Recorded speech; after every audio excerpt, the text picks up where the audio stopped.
hardly anybody out on the lake. We really miss that special place we love that just a few folks know. There's only one thing we got left to do. Take your Johnson, your Mercury, or your Evan Root and put them up. The weather's getting really cold.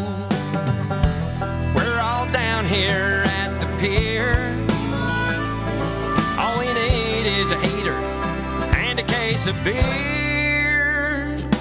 Fast trackers, bay liners, and a party barge pulled out and covered up with the trailer's parts. But we're hanging out and getting loud all winter long, 'cause we still got 5 houseboat front porches, blanket lights, mistletoe, and tiki torches. Regular Joes rocking the boat. It's Christmas with the Redneck Yacht Club.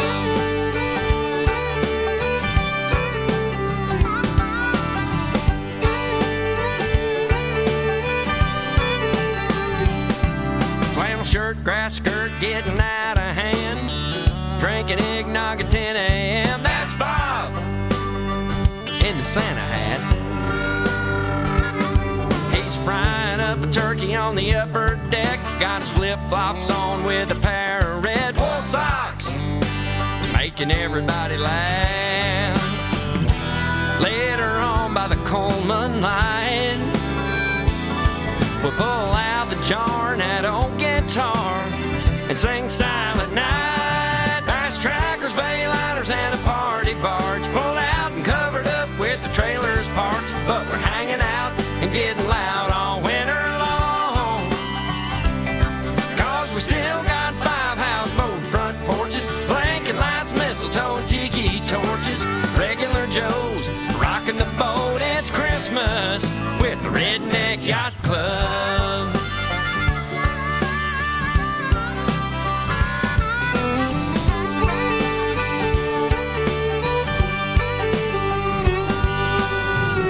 The snow is falling and it's 5 below, and not a creature stirring out at Party Cove. Fast trackers, bay liners, and a party barge pulled out and covered up with the trailer's parts. But we're hanging out and getting loud all winter long, 'cause we still got 5 houseboat front porches, blanket lights, mistletoe, and tiki torches. Regular Joes rocking the boat. It's Christmas with the Redneck Yacht Club. Fa la la la la la la la la la la la. Fa la la la la la la la la la la. Merry Christmas, y'all. This is our son, Cornwallis. Howdy ho! Our daughter, Amber. Howdy ho! And our son, Simon. Hey! Simon's not so smart. He was born with a peanut in his hand. What's that, Pop? Nothing, Simon. Howdy ho, everybody. This is Mr. Hanky, and I just love listening to B-Man and Michelle's Coastal Confessions every Friday from 8 to 10 p.m. on Tiki Man Radio. You can listen too. Go out to TikiManRadio.com or get the free app. Howdy ho, everybody. Merry Christmas. I'm Mr. Hanky, the Christmas Boo. Season's greetings to all of you.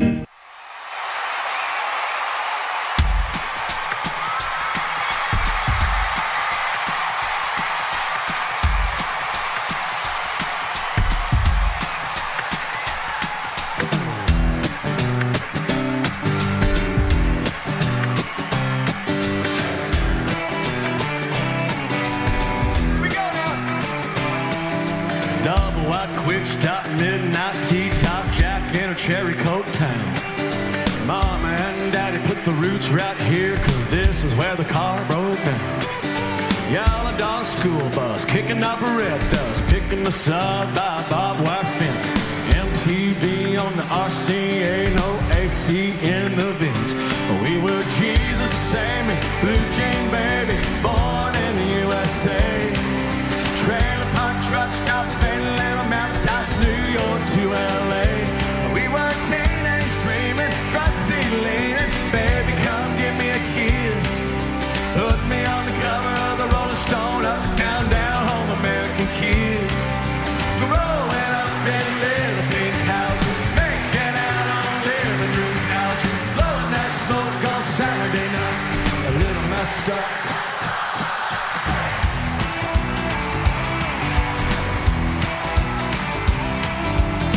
Methodist church parking lot, trying not to get caught. Take her home and give her your jacket. Making it to second base, but saying you went all the way Monday afternoon at practice. Sister's got a boyfriend Daddy doesn't like. Now he's sitting out back 30-30 in his lap in the blue blood zapper light. We were Jesus, Sammy, blue jean baby, born in the USA. Trailer park truck stop, fading little Mountain Dodge, New York to LA. We were teenage dreaming, frosty leaning, baby come give me a kiss. Put me on the cover of the Rolling Stone, uptown, down home, American kids. Here we go, rolling up in little pink house, making out on living room couch, blowing that smoke on Saturday night, a little messed up.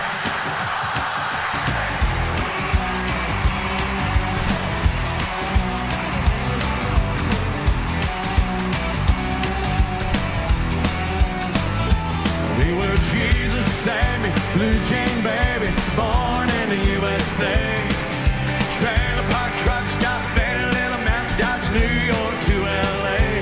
We were teenage dreaming, frosty leaning, baby come give me a kiss. Put me on the cover of the Rolling Stone, uptown, down home, American kids. Growing up in little pink house, making out on living room couch, blowing that smoke on Saturday night. A little messed up.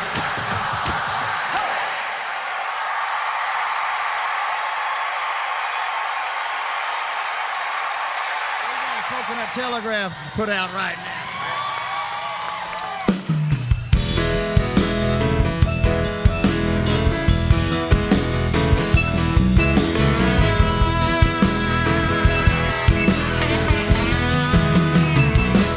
Tuesday on the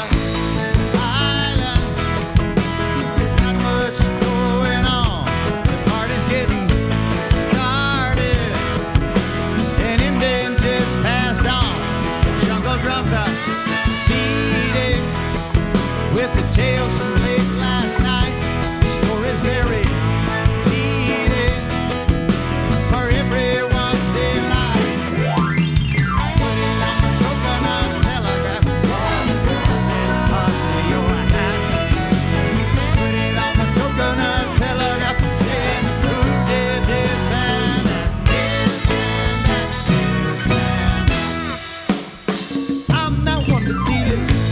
Gossip.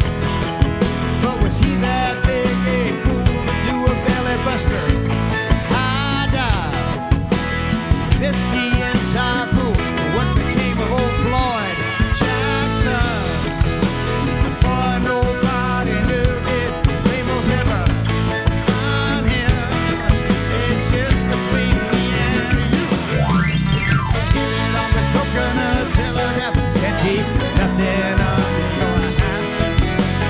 Put it on the coconut telegraph, saying who did this and that, this and that.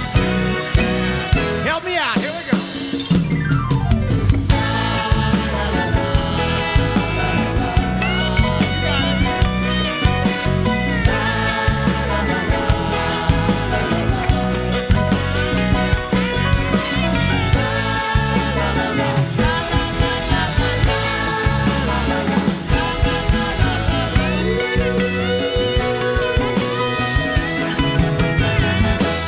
Someday on the island, the lines are all gone dead. The juicy news is history. I think everything's been said. But when the eagle flies on Friday and the tiki time comes to town, the joint begins to jumping, and you can hear those hot bars pound. Put it on the coconut telegraph. Situation and stress. Put it on the coconut telegraph. In 25 words or less. I want to hear it on the coconut telegraph. Can't keep nothing under your hat. Put it on the coconut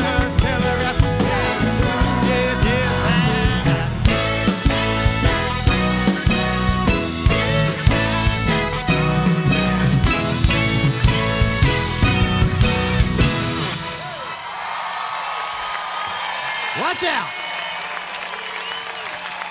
Thank you very much. You don't want to wind up on that coconut telegraph. No.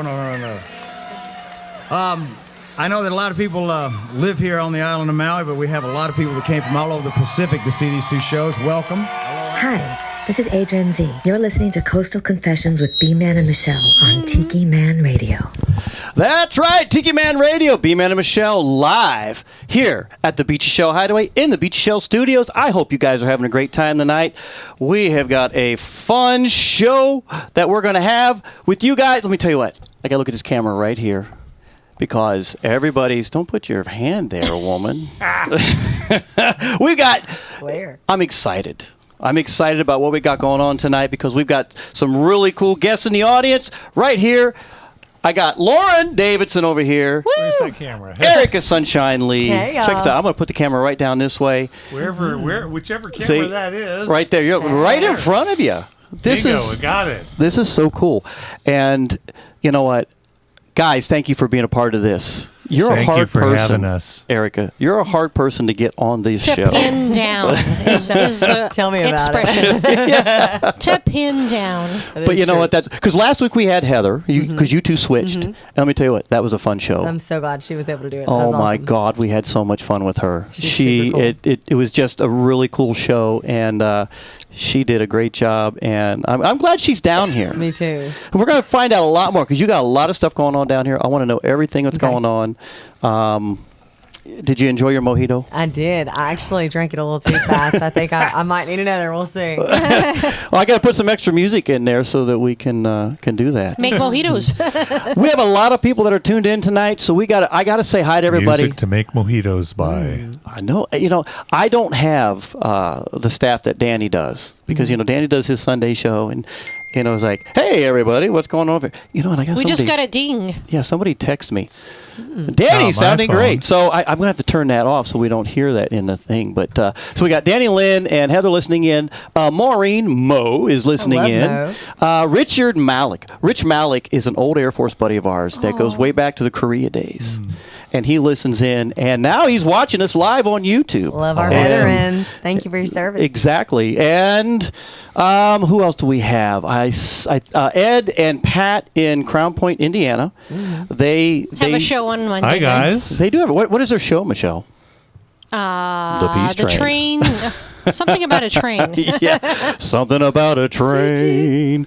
And so I got to look at this because, again, I don't have the staff that Danny has. I don't know how he pays them either. But so you got the Paradise Way Tiki Bar Studios is tuned in tonight. Ed and Felicia Kubiak are listening in, and Pat, Michelle Myers is tuned in. Okay, you guys are hearing it, so I'm going to have to turn off the dinghies, the dinghy thingy on this. The dinghy thingy. I remember back in the days of Beachfront Radio.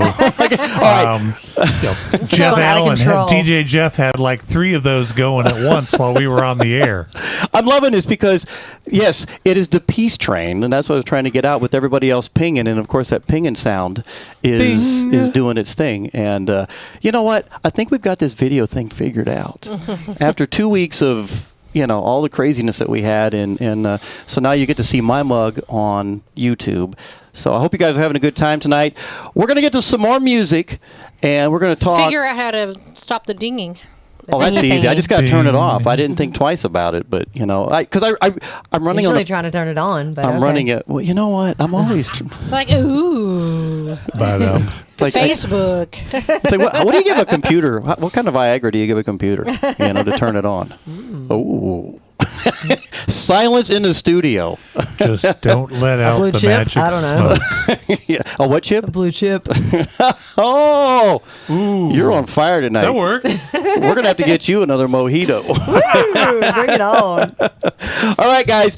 B-Man and Michelle's Coastal Confessions Friday night here at the Beechy Shell Hideaway in Beechy Shell Studios. I need a sign. If somebody wants to make me a sign that says Beechy Shell Studios, I'll give you what it looks like, and we'll just make it happen. Send it to me. I have an idea for somebody. In beautiful Key West, Florida. Confessions. What can we confess? Actually, and if it had neon lights Sparkles. too, that would be cool. Yeah. Okay, so this is a Coastal Confession show, and you've been on this show before. Oh, yes. So you've got to, like, living in Panama, you got to have some kind of a juicy confession living down there. We already confessed some stuff before the show. I don't know if I'm willing to confess that online. Hey, I bought black market gas several weeks ago because that was all we could get there. And then whatever confession you guys were talking about, you jumped in a cannonball in a pool with no clothes on or something? Oh, no. No, she was wearing a bathing suit. All right. You're talking about popping a squat on the side of the road, peeing in a cup in the fast lane in Atlanta traffic. Oh, All my God, kinds I of love confessions it. coming There's up. that. And everybody's telling me Cammie's Grammy can make me a sign. I will give it. But you know what? Cammie, Jody sent me a message today. She came up with this. I don't know if I should even say it, but she's got this design idea, and she's wanting to put sandbar surfing on it and asked me, can she do that? And I'm like, as long as you advertise where to buy sandbar surfing, Please. Yes. Music The answer please. is yes, you can do that. Yes, all right, please. let's get to a little bit of it is the Christmas season. Mm-hmm. All right, the season. and all about we've got Jesus. some really good stuff. We got some of your stuff, Eric. Okay. That we're going to play. You don't have any, do you, Loren? I don't have anything new. Christmassy? I don't have anything Christmassy. Okay. But I do have, like every day's a holiday. Well, you should do write like a one called remix. Jingle shells, jingle shells. well, he likes rum. I was thinking maybe you should write one that says "Away in a Rum Manger" or something. Once upon a time, I was working on one called "Let It Snow Somewhere Else," but I never pulled that completely together. Or pa-rum, pa-pum, rum. That'd be cute. I always say "rum pum pum rum." Yeah. Okay, there Yeah. you So we're on the same sheet. We got to write that song now. Okay. All right. I'm not letting you get away with you writing it without me a part of it. I could be the wino in the back while you just Perfect. Or the rummo. the rummo. Hey, what's going on? All right. In the spirit of Christmas, I got a little bit of Adam Sandler, the Chanukah song, everybody. I love And Adam Sandler. that's one of my Yay. favorites. I really think he does a great job. And I've got some, I went out and did some Christmas videos of around Key West.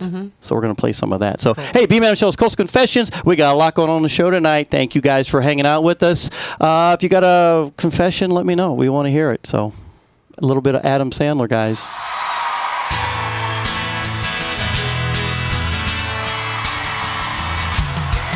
Time to take out the menorahs. Put on your yarmulke. It's time for Hanukkah. So much Hanukkah to celebrate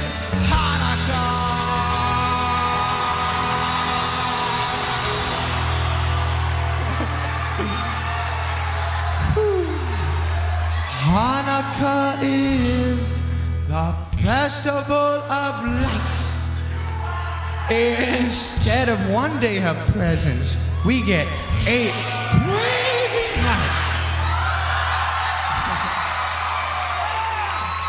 But when you feel like the only kid in town without a Christmas tree, here's a new list of people who are Jewish. Just like you and me.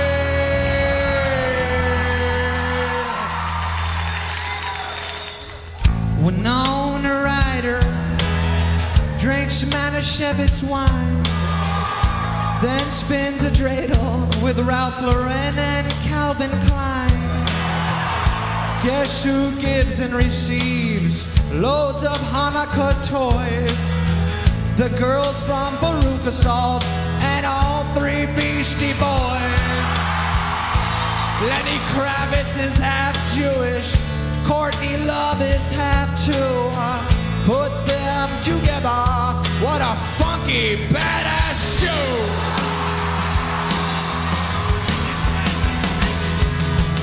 We got Harvey Keitel and Flash dancer Jennifer Beals.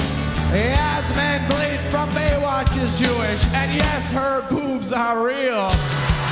Put on that yarmulke, it's time for Hanukkah.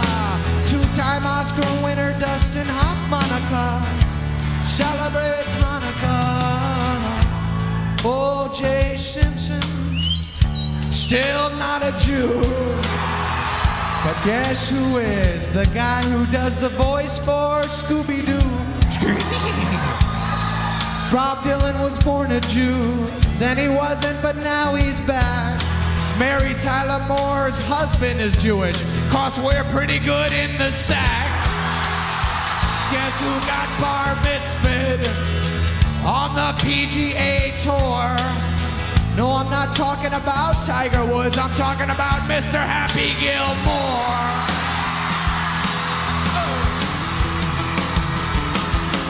So many Jews are in the showbiz.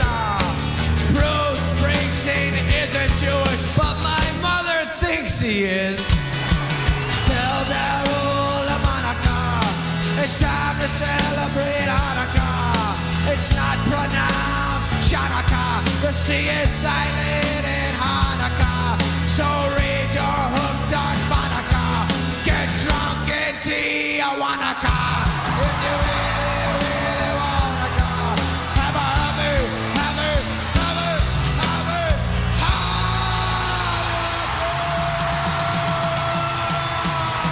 Happy Hanukkah. Peace and love to everybody.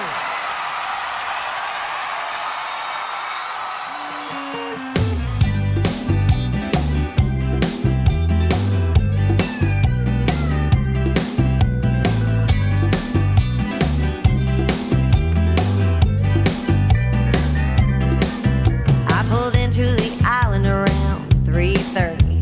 I'd driven all night and I was kinda thirsty. So I started at the Hog's Breath, took myself a deep breath, and I walked up to the bar and I said, mojito.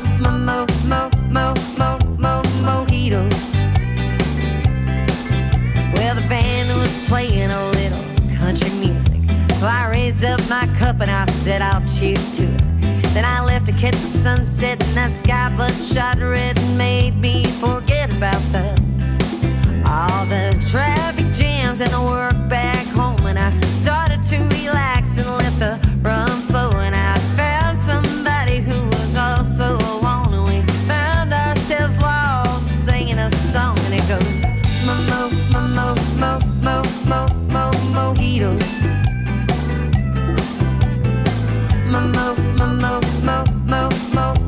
Mojitos.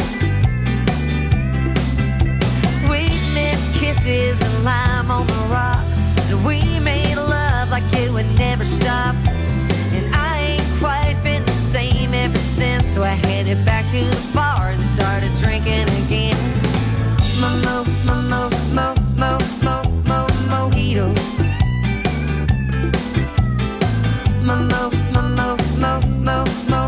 Mojitos.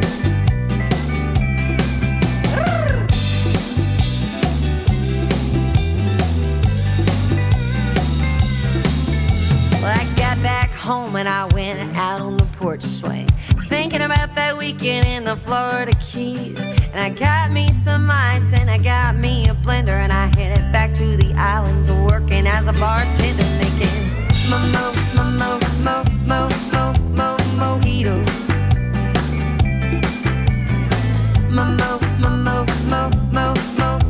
Mojitos.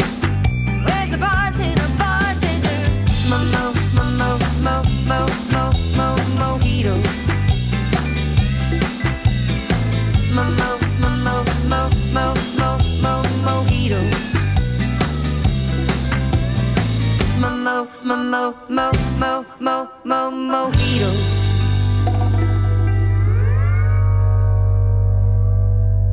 Hi, this is Mo. Where do I go with my coastal confessions? To the Beechy Shell Hideaway in Key West, Florida, with B-Man and Michelle on Tiki Man Radio Live, Fridays 8 to 10 p.m. Let us hear your coastal confession. That's right. B-Man and Michelle's Coastal Confessions every Friday, 8 to 10 p.m. Sometimes we go to 11, sometimes 10:30. Who knows what we're going to do? This show just has legs, and we just go with it. So, mojitos, and you got to have a mojito.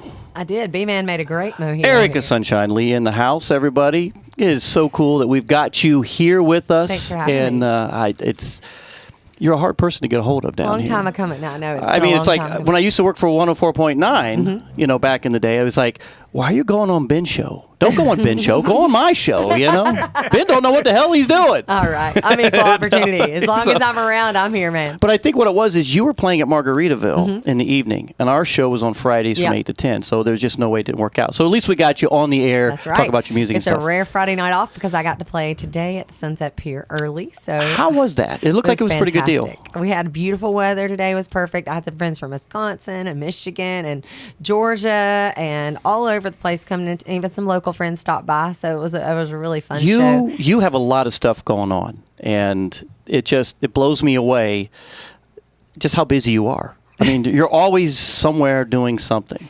Got to stay busy working. I love to eat, so I gotta work. Well, it's like I think you've played in our songwriter showcase. How many? 3 times at least? 2 times? 3 times? 4 times. And it's always funny because it's like when you come zooming in, and you're Coming in like hot. you're coming in hot. It's like I can see your shoes they're smoking as you're zooming in. And but yeah, we always love when you play. Thank you. We're still doing it. It's so much fun. We just had our 7th year. And we're getting ready for our 8th year. I've already booked an artist already. Okay. So if you're coming down October should be here 31st, with 1st or 2nd, we'd love to have you back out on stage with us. And this year was crazy going to Gulf Shores, but I made it back down as soon as I could and rolled in on a Sunday night and got to play the finale. But it was a crazy week as usual. But I was running all over the place in Gulf Shores, and now I'm back here until March. So now, did you enjoy Gulf Shores? I did, and it was very interesting because it's a different vibe and being spread out. But I've been playing in Floribama for probably 15 years. So that area to you're used to. I am, but a lot of people were not. And so going from the hangout to Floribama is a 20-minute ride. And so for people to get around, especially if they've been drinking on the shuttle, because nobody in the Parrot Head world drinks as much. So, but it was interesting. But a lot of the events were at the hangout. So where they had designed it and designated it, it worked out great. But for people that wanted to see all the shows back and forth, it was a little bit more cumbersome than just stumbling down Duval Street. But I think once people got the hang of it, I loved the food. It was obviously much cheaper than Key West, but people loved the water. The beaches are really huge. So it offered a completely different vibe, but it was still successful. They had a great turnout. I was like sold out. And I think people are really looking forward to going back next year, but you just can't replace Key West. There's a vibe here that it's unmatched, but it's a different vibe up there. So even though there was, some just scheduling things people weren't used to, they still had a great time. And the stages, the hangout's a great stage. The Floribama's a legendary venue. But being down here in Key West when you can walk from venue to venue to venue and have everything at your fingertips and then stumble in and out, and everything's open till 2, and things were shutting down around 11 there. So that's a different thing for Parrot Heads to get used to. I think the vibe there, because we've been there that time of year in our RV, and a lot of things are closed. Exactly. The mentality of Gulf Shores, I think, is going to have to, at some point, change with Meeting the Minds coming down there. It's an all-night party thing. Exactly, exactly. It is. It's more of a sleepy town after like 11 o'clock. Yeah. But, they were ready to go all day long. And when people have been drinking since 10 a.m., sometimes it's good to go home at 11 and revive for the next day. But can't drink all day if you don't start at sunrise. Well, especially some of us. We're getting up there in age now. I know I have a hard time. Sometimes, like, if I go out and have a great time, I can't do it the next day. I'm getting to that age where it's really starting Not to me, man. I got all the too. energy. Stamina, baby. Stamina. You just got to push it all week long. Well, we are not worthy. One day you'll be with us. One day, yes. Hopefully not. Just here I'll comes sleep when I'm Michelle. dead. Michelle's coming in hot, so I'm gonna turn your mic on once you have your headset on, so we're not making all this noise. And all right. I'll say, even as a young person, I need a day off in between. It's like I can party one day, like a rock star, but not like, let's say 10 to 11 in the morning. Until all hours of the night. But the next day, you got to recoup. I'm sleeping all day. Yeah. I'm eating something. I'm sleeping. Maybe I might come out and make a little I'm trying to see if I can get appearance. there we go. Get Michelle on the camera a little bit there. But other than that, it's like, no, that's a slow day.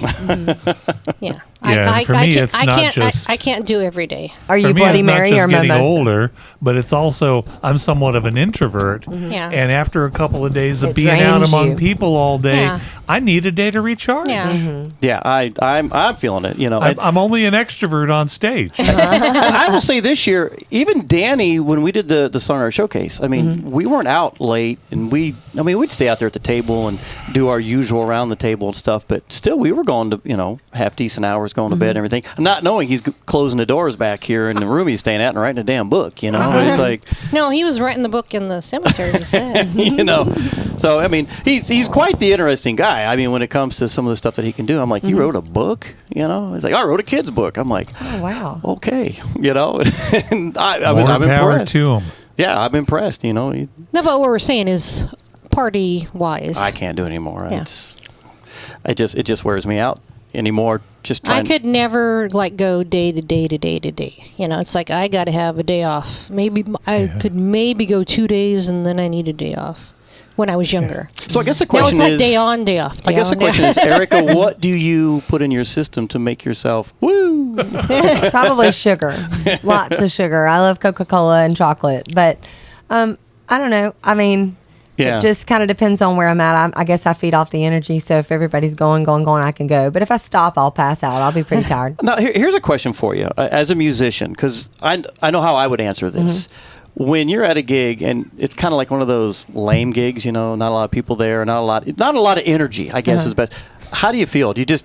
It's the Grand Ole Opry sold out every night, baby. In my mind, I'm at the Ryman just tearing it up. Just you imagine who you want it to be. Well, and I just think that for me, I guess I learned at an early age. No, I really did learn at an early age. There was 5 people, including my parents and the bartender, and I was playing with my buddy Byron one of my first gigs.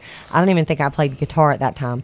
And my parents were so bored, and they go to bed pretty early. So by 10 o'clock, they were clearing out, and we had driven an hour and a half. So, of course, Mama, back in the early days of being a musician, she didn't have a clue what life was like as a musician. And she's like, I don't get it. You spent more gas money to get here than you're getting paid. And it's just, and nobody's here in your place. So they went home, and about an hour later, all the college kids showed up, and it was a party. But for them, they thought, it was me playing for 5 people. They didn't know that I was going to be playing for a sold packed out house. But in those 6 people, including the bartender that were in the audience, one of the guys, he just happened to be in town from Connecticut. He was the head of Parks and Recs, loved me, wanted to book me. So 3 years in a row after that, I played at the Farmington, Connecticut Summer Concert Series. Oh, that is cool. And so I learned at an early age, even if you don't think people are watching, you don't know never know who's watching, and you never know what that person's going through, and not only what they may or may not can do for your career or get you shows or this and that, but also what song hits that person. And when they come up with tears in their eyes, and you think nobody's listening,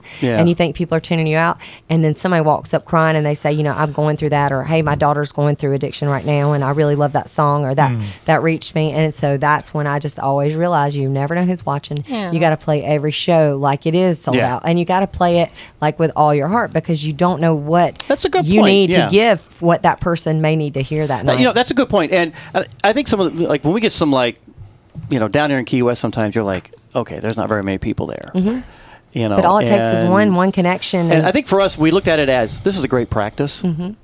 Sometimes I pull out a song I hadn't played in a while, and it's like, let's just try this or do this. But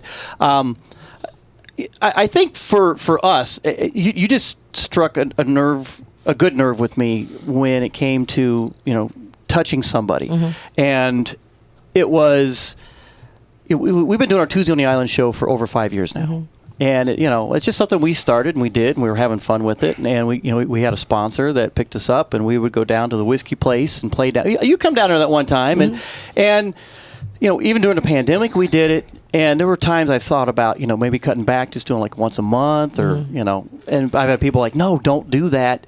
But I think after the pandemic, what really got me is there would be people that come into the whiskey sessions as we're doing it. And they sit in the background. And then later on, after we were done, they would come up and introduce themselves and said, you got me through COVID. If it wasn't for you and Michelle.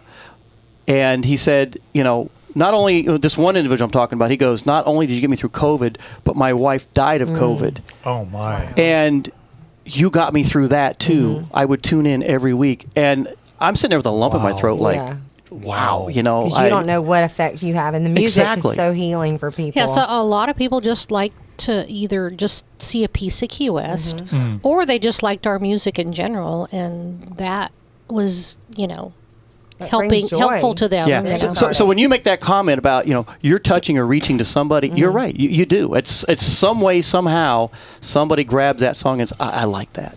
You know, or and whether it's making them laugh or smile or help them heal or go through a tough situation or just tune out, you know, if they're having a bad day. It's so nice to just check out and maybe laugh or just have like a moment to where you don't feel the pressure. Yeah. What I find interesting about you is your songwriting abilities. It's like, my impression of you is you just wake up with, and you just write a song. A lot of times I do. And, you know. Is it always like that, or do you have writer's block once in a while?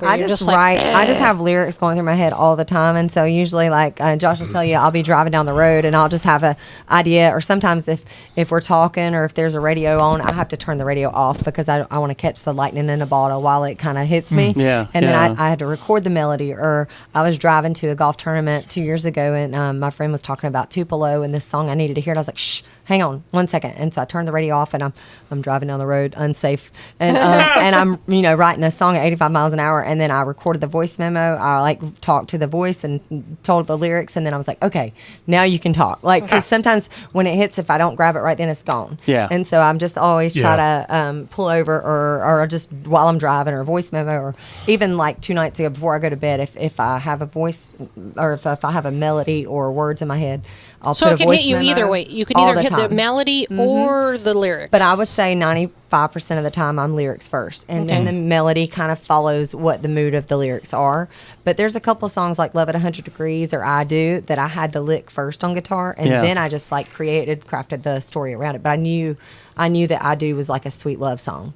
And I just started with that melody. I was like, gosh, this sounds like a pretty like love wedding song. And my friends were getting married in Mexico the following week. And so it poured out of me. And so I surprised them with their wedding and played it in Cabo and they cried. And so now I've played it in like 7 countries at like 100 different weddings. And it's just really special to have that kind of a song to where I know that didn't come from me. If God gives me the lyrics, I just try to write them as fast as I can. And then boom, when I get to play them at something like that means so much to somebody and that's their anniversary song. And then it's just like, oh, sometimes it's hard to get through it, you know, when you see people slow dancing. So it's like your mojito song. I mean, it's a story.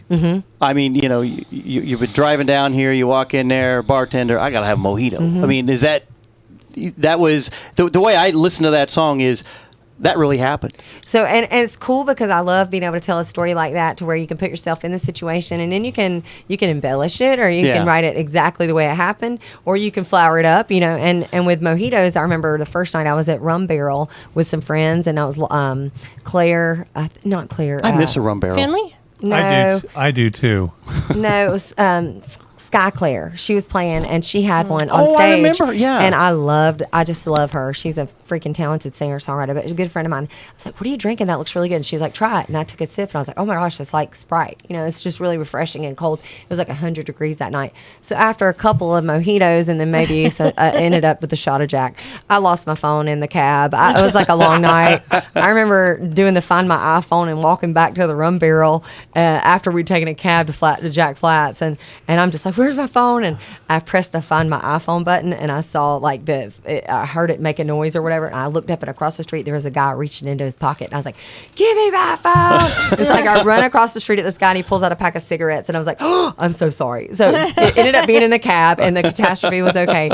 But the next day I was feeling it. And I had never had, you know, mojitos and obviously the sugary and the compound of all that and the mixture with Jack. Probably not the best decision. So I remember going up to Dante's and my buddy Larry Strickland was up there and he's like, mojito? Because we'd been hanging out the night before and I said, no-hito. And I was like, I was thinking about writing that, but I was like, no bar's going to want to hire me if I write no-hito. So. That'd be a cute song, actually, because no-hito. Yeah. Like, because in Spanish, you know, hito is like my little son. You know, like my little, you know. Then that could get confusing. No, it's like Billie Jean is not my lover and you're not my son. No-hito. No-hito. No-hito. But it was fun. So I kind of went back on the way back to Nashville. The whole song, the story just kind of crafted in my head. And I wrote it down. And I even told my bass player, I was like, I feel like this is like a Bob Dylan song. And I wrote it and I just played it for him. And I had no concept of what it was going to turn into. And we recorded it.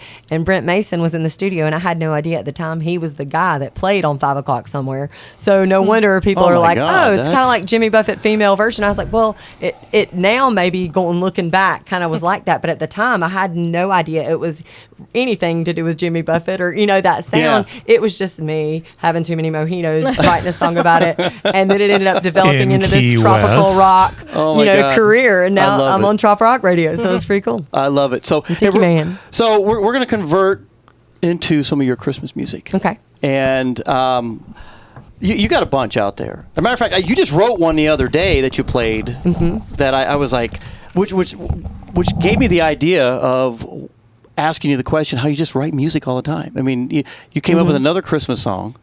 How many is that total?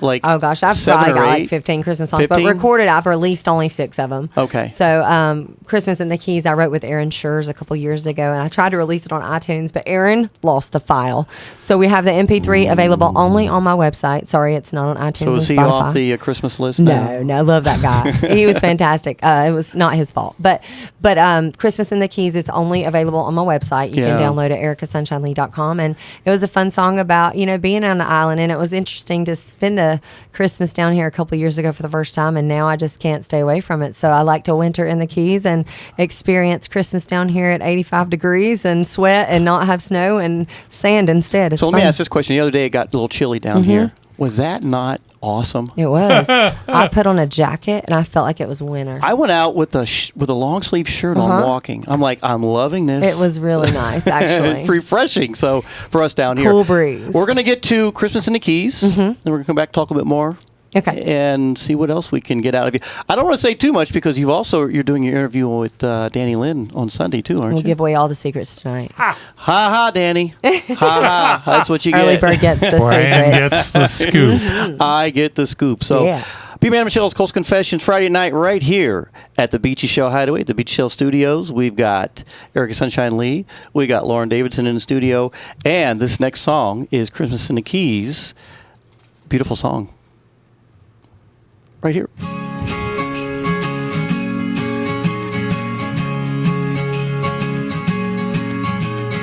Here we are once again, with the holidays closing in. It's supposed to be stress-free time with the family to bring another year to an end. But all this ho, ho, ho just means go, go, go. They want us here, want us there, gotta be everywhere. What they gonna do if we don't? So let's break the tradition, send our best wishes from the end of A1A. Leave them all under the snow while we wander down the coast, soaking up those rays. Where the coldest thing is a daiquiri at a tiki shack by the beach. How about you and me spend this Christmas in the Keys?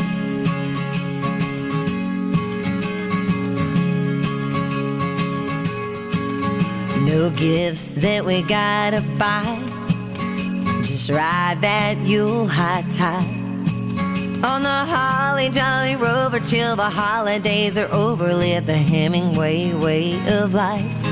Yeah, let's break the tradition, send our best wishes from the end of A1A. Leave them all under the snow while we wander down the coast, soaking up those rays. Where the coldest thing is a daiquiri at a tiki shack by the beach. How about you and me spend this Christmas in the Keys? Tell your mama and them and all your friends, oh, we still love all y'all. But if we're gonna hang out with crazy, might as well deck the halls on Duval. So let's break the tradition, send our best wishes from the end of A1A. Leave them all under the snow while we wander down the coast, soaking up those rays. where the coldest thing is a daiquiri at a tiki shack by the beach. How about you and me spend this Christmas in the Keys? Come on, baby, please. Let's spend this Christmas in the Keys.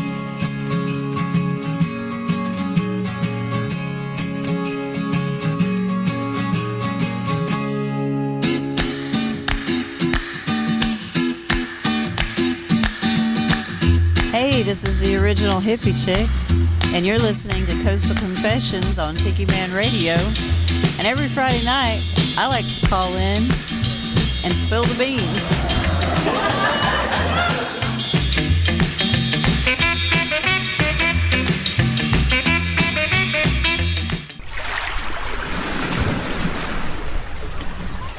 Vanessa here, coming to you live from the Beechy Shell Hideaway in the gorgeous Key West, Florida. You're listening to Coastal Confessions with B-Man and Michelle. Now back to the show. Back to the show. That was a beautiful, beautiful song there. Thank you. Props to Aaron Schurz producing that. Christmas in the Keys, man. It was beautiful. Thank you. We were, our first song and our only song we've written together was Christmas in the Keys. And so we both can relate to that. And I'm really glad to finally write with him because he's such an incredible, talented songwriter. Yeah, he's quite, talented with a lot of stuff. I know him and John Frenzy do a lot of stuff together. Yeah. And who else does he work with? Well, I mean, the Maddie and Tay, of course, he got two huge hits off of them, writing with them. So he's all over. But in the Nashville scene, he's writing with everybody. I mean, I don't know him that well, but is he like part of that Nashville think tank songwriter guys that all sit up there and write stuff? I mean, Aaron's a hit writer in Nashville, so he's got well connected with pretty much everybody up there. But I think he also loves to be able to tour with his family, and now the last couple of years spending time being a great dad and husband. So I think focusing on that. So you're from Nashville, right? I'm from Georgia, but I've been based in Nashville. I moved to San Francisco, and then I moved Georgia? back. Elberton, near Athens, is the granite capital of the world. Oh, very cool. I think I've driven through there. It's pretty tiny. Blink, you'll miss it. Yeah, I think we have back in the day. It's like we used to do a lot of traveling down to Florida from Ohio. Okay. And of course, when the highways were a mess, my grandfather would be like, "I'm getting the hell off these things, and we're taking the back roads." And it's back there, man. If you made it to Elberton, you don't go there accidentally usually. Well, I remember one time we got off and we were just kind of zooming some of the back roads, and we came across who's the guy who wrote Swanee River? I don't know. Scott Joplin? No. I know who. The guy who wrote Swanee River. Foster. Stephen Foster.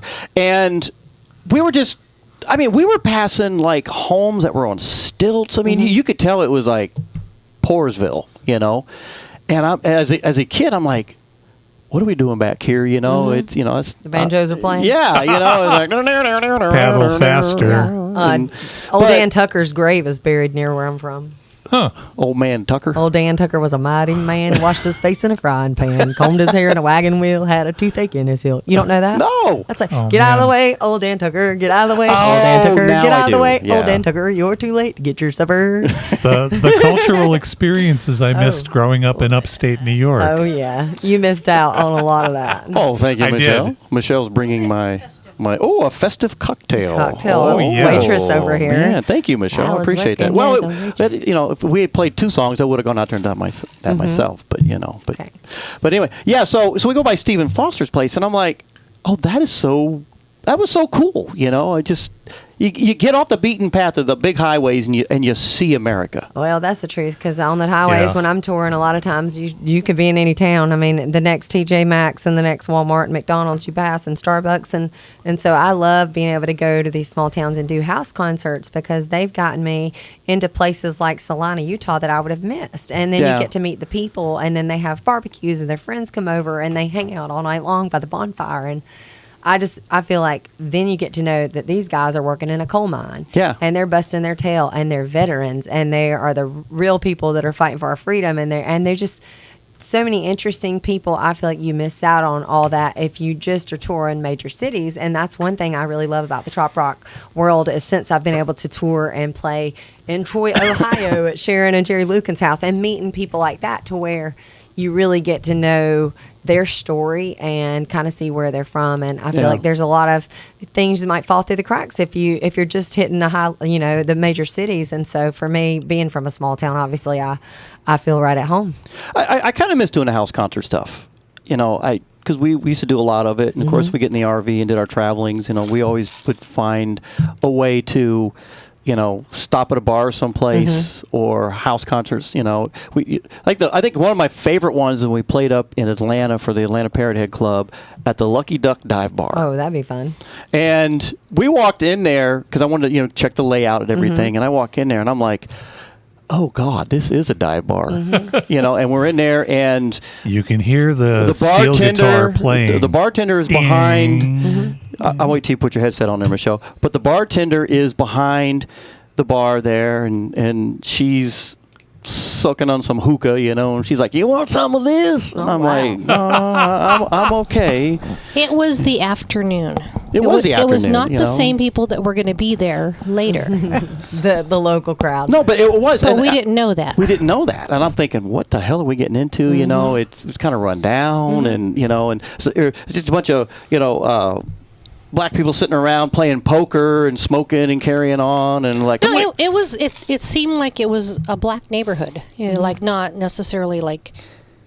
Other than the bartender, was she even white? I don't know. Was she black too? Yeah, and she's like, we were like the two white people in there, like checking it out, and Shades so we were like, they're like, what are you doing here? It's like Animal House, Oh yeah, mind if I dance with your date? No, but we were like, okay, but it was a totally different vibe. Oh my God, we showed up later to play, and it was like 180. Okay, the Parrot Heads were there, and there was a thing, and it was like, it was really weird. Flip the script. Yeah, it's like Key West at 9 in the morning versus Key West at 6 at night. God, yeah. I love walking Duval Street in the morning. Oh. It's quiet, it's calm, it's a whole nother face. You go out there at, 6, 7, 8 o'clock at night, and you're like, where the hell am I? It's just that craziness. And Definitely. there are like 3 different shifts of Key West. You've got the early morning where you have some of the shrimpers coming in still, where they still have shrimpers. Yeah. But that's the coolest thing about Key West. You walk in and you're sitting, a homeless guy next to a billionaire, and you don't know who's who. And everybody's just having a good time. All dressed the same, yeah. Everybody's drinking together, having a good time. That's the way it should be. We should all just get along, and it's not about what you believe or where you're from or how much money you got. I love it. Isn't that a Kenny Chesney song? Get Probably. along. Can't we get along? Yeah. Brian sings that song, right? We do. I haven't done that in a while, though. We haven't done, That's kind of the premise when Aubrey Wallet and I wrote Friends with Me. It was like, who cares what you believe or what team you cheer for? Like, at the end of the day, we can agree to disagree. Let's just have fun. You can still be friends with me. Yeah. I mean, why do we got to be mean to each other over Exactly. it? It's like... I mean, I talk a bunch of trash because I'm a Georgia fan, and of course, this past weekend it all came up in my face with the Alabama beating us. But but it's so much fun because they care about it as much as you do, and it's just a banter, and it's like all just to kind of give each other crap, but it's like pulling your pigtails on the playground, and then you all just have fun. And no one's taking it more in the shorts than me when it's over the Cleveland Browns. Oh. He loves the Browns. Oh man, they still have a team. Yeah, well, it's just one of those things where every time they play. If they win something, I'm just kind of like... Ironically, they're the same color of poop, huh? Yeah, I'm like, seriously? But they've been on a roll, but all of a sudden, now they went to crap. And then Ohio State, when they lose to Michigan, I'm like, seriously? Michigan cheated. We did put Ohio State in that song just for, obvious reasons. Well, they call it fraud, or it was like a... Yeah, they I want to recount. Yeah, they wanted to... This is my thing about Michigan. There you go. Oh well. I got a lot of friends from Michigan, a lot of friends from Ohio. I just say go Dogs. I love y'all. Well, see, whenever I see somebody from Michigan, and Michelle, she always rolls her eyes when I do this. I'm like, oh, we're from Michigan. I'm like, oh, Buckeye fan? So you're a Buckeye fan. And she's just like, he's stupid. Well, now when my fans are at shows, they go OH, and I go NO. Yeah, there you go. All right. What else is going on? So I got a children's book out. I'm not sure if you're familiar with it. It's called Billy the Bully. It's my second one. And so I didn't know you wrote books. Yes. Neither did I. My first one is Butterfly, and it's about chasing your dreams. And my second Cool. one is an anti-bullying book. It's called Billy the Bully. And it makes a great stocking stuffer. You can get it signed copy on my website. And I'm trying to go around to schools and play it to kids and read. I play a couple songs like Change the World and kind of motivate them, inspire them, and stand up for the flag, teach them we still got to have respect for our veterans and our flag and our country. And I love being able to share that with kids and connect with them on that different level. And then to be able to read a book like that and open up a conversation to say, like, have you been bullied or have you been a bully? And, and it's really cool because you get to hear, of course, kids say everything. So they tell you, you know, this and that. But I think a lot of times teachers don't even know how to approach it. So it's a good gateway conversation piece. And then with parents that are reading the book, there's questions at the end of it so that parents can kind of hear and maybe get to know if their kid is so cool. battling that. And I know I was being bullied in middle school. And so I just know the kind of effect. And I know that I have a strong personality, but nobody likes to be bullied, right? And so, you know, the name calling or just certain things that stick with you forever. And so many people don't understand maybe what you have been through as a child.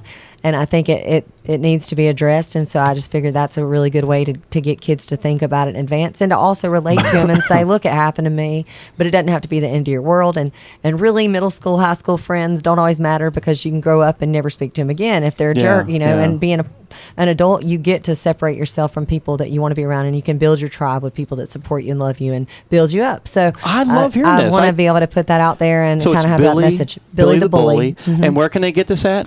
It's on Amazon, but you can order it on my website, and I'll sign it and dedicate it to your kids, your grandkids, your nieces, nephews. It's a great stocking stuffer. And I'm actually today. I've not announced this yet, but my new third children's book got finished today. I didn't mean to be touching you with my toes. I'm like leaning that way. I didn't even notice. You're good. But my third book just got finished illustrations today, so that's going to be in the works in the new year. That's going to be coming out. It's a bedtime story. Oh my God! This is something I did not know about you. That is so cool. Thank you. That is, I'm happy for you. Thank you. And I love hearing the bully thing because you're right. I mean, it's just ridiculous. Oh, come on! You bullied your brother. We probably all did. He was my brother. He deserved it for crying out loud. Well, it makes him tougher. And there's a fine line because as kids, you know, you do say things and you just don't realize the lasting effect. And you're going to be kids. You know, kids are going to be kids. But there's a fine line between like damaging for lifetime trauma versus just, hey, shut up, kid, get in there. You know? And I think I mean, I saw a lot of kids that got bullied, and I saw a lot of my friends that would bully. And sadly enough, I guess I'd say I didn't have balls enough to stand up and say, you know, that's crap. You know, this is, you know, just because you're this kid too worried doesn't about your image. But I think at a certain point, you know, my sister. I did that once when I was in 8th grade on a school bus. And we had there was like a fifth grade kid who was getting bullied. I ended up getting my nose broke on that. You know, but you stood up for him. this. I did. But good for you. You may still see the angle on my nose, and we can see it on camera now. Oh my God! Pardon me, YouTube. Actually, it's really not noticeable. No, I don't think it is. But I think it's important. I think what I would say is it's good that people are stepping up and saying, look, this is an issue. It happens, and this is how you can handle it. And there's ways that you can handle it. You can stand up to it. You can. In the book, she reports it to the teacher, but then looking back, you know, I even go, well, maybe I should have allowed her to stand up for herself. And I asked the classroom, do you think she handled it the right way? And how would you have handled it? So it makes them reflect and think. But I remember my sister jumped in on a fight and helped a guy from getting his butt handed to him when she was in high school. And, you know, not everybody may be bold enough to do that. But if you recognize it and you can make a difference and protect somebody, if you can stand in. If you can. Or if it's safe for you. If you can't safely do that, you know, you can bring attention to it. And I just wanted to make it more of an obvious awareness so that people can realize, A, it happens, and B, you're not alone, and C, here's how you can resolve it. And don't be part of it, you know, don't be part cause of the silent majority. Which is right along with my message of my song, Don't Be a Richard. You know, it goes hand in hand, just share kindness. You know, I almost put that in the list tonight, because I really did like that song, Don't Be a Richard. Especially at Christmas time, you get a lot of people that are in a hurry or trying to steal gifts or like COVID with the toilet paper, and you just, bottom line, treat others the way you want to be treated. And I think that sums it up, the golden rule, and God says love others, you know, love God, love others. It's kind of all boils down to the same principles. But love you know, each other. We're not perfect. People make mistakes, and you know, we need a little grace for that too. But I think that's kind of my mission with my song, Be the Girl That Can Change the World, is to try to empower women and give them that inspiration, but also bring awareness and try to help out any way I can to kind of make them more aware. I applaud you for that. That is really cool. I want to bring up another thing too. Is you've got, I said February, but it's January. January. Just a few weeks. What are you doing?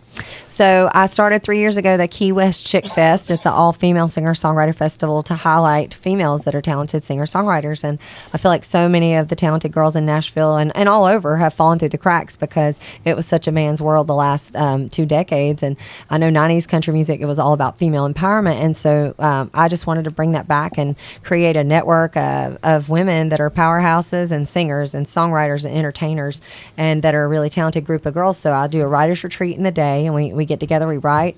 I try to empower them and inspire them and encourage them, and then we can have this female network of being able to share our struggles and things that are working for us, and then also write and collaborate together. And then at night we get to showcase those talented women. So this is That's my third awesome. annual Key West Chick Fest. It's going to be kicking off January 8th at the Sunset Pier, My 5 to birthday. 7. That's your birthday. Oh, well, you can't forget that. That's It's going to be the whole second week. So 8th through the 11th at the Sunset Pier, and 8th and 9th through the 14th at the Smoking Tuna. Every night, nightly, starting at 5. So Very you'll cool. be able to see this incredible lineup. I'll have to come down and check this out gonna be because fun. I've seen it advertised, and then I thought, wow, this is pretty cool. What you're doing, And we've got great sponsors, Casa Brown. Give a big shout out to them because y'all know from all the way Craig from and New Jill. Mexico. Love And, Casa Brown. Love Casa Brown. Love playing at their venue, but also love they're just amazing people, and they've been really supportive, especially our best friends. to give power to female songwriters, and to be able to have an event like this obviously takes some manpower and a tribe. And then Restless Native Charters, who Oh, is one of the love them too. sponsors, and we got to go out and write a song on the Catamaran last year, and we creatively enough came up with the title Catamaran. So Captain Brad was really happy with that Was song. that tough to come up with? You would think it was kind of like on the nose, maybe, but Sometimes you don't need the metaphor. yeah, it was just really funny because I was thinking about, man, I want a man with a catamaran, and as I start unfolding That this rhymes. story, and then next thing you know, he's dating the first mate, and we didn't even know that when we started writing the song. So then it ended up kind of being a little bit of their love story. So there's some trivia behind the scenes of Captain Brad's love life. But we wrote the song on Restless Native Charters, and they're going to be one of the sponsors. We're having a raffle every night, and there's going to be some really cool prizes like boat rides and T-shirts, as well as a tattoo gift card. Oh, Thanks to very Southernmost cool. Tattoo. It's one of the sponsors. IV Hydration Stations giving away some prizes, and we're just going to have a great time to bring girls together, celebrate, have some good music, good fun, and cool prizes, and great views here in Key West. Well, I'll tell you, IV Hydration Station, they're one of our sponsors. They give us all the cards I can go around. B12s and, are the oh my best. God, yeah. Mhm. Matter of Saves you. fact, I think I need one. Yeah. I could use one at all times. The IV helps me get through the year. Yeah, but they're one of our sponsors, along with Nailtini and of course Beach Buddah Coffee. And we just picked up a new one this week. Next Saturday, the 16th, from 3 to You 10 know the p.m. times. Yeah, it's like we're They jacking keep around. changing, so. But 3 to 10 p.m., the new Southernmost Pint Brewpub is doing their grand opening at 522 Front Street, which is right next to Fairvilla. Did not know that. They make all their own beer right there. And it's really good stuff. And they're doing a grand opening, and Tiki Man Radio's out there from 3 to 8. All right, Or 4 I'll to 8. stop 4 by to now. 8. 4 to Check 8. it We're going to out. be out there. So yeah, I'll post a lot more of that. But Perfect. some really cool stuff. I want to get to some more of your music. One of my favorites, my Buffett list. I thought that was really cool. Thank you. Of course, I'm a big Buffett fan, and we can all sit here and say that guy did influence us. He did, in and he some brought a ways. lot of people together. And I wasn't even a huge Buffett fan. Not that I didn't love him and respect him, We're but actual parrot heads. I mean, Brian's been a parrot head. What is it? I got you. I was just ignorant. I didn't even know No. what parrot heads Some were of until us 6 have years been ago. President of the Parrot Head Card Club. carrying Yeah. parrot heads at one point or another. Well, it's cool being able to fall into this amazing family of people because I didn't know about it until about 6 years ago when I came down.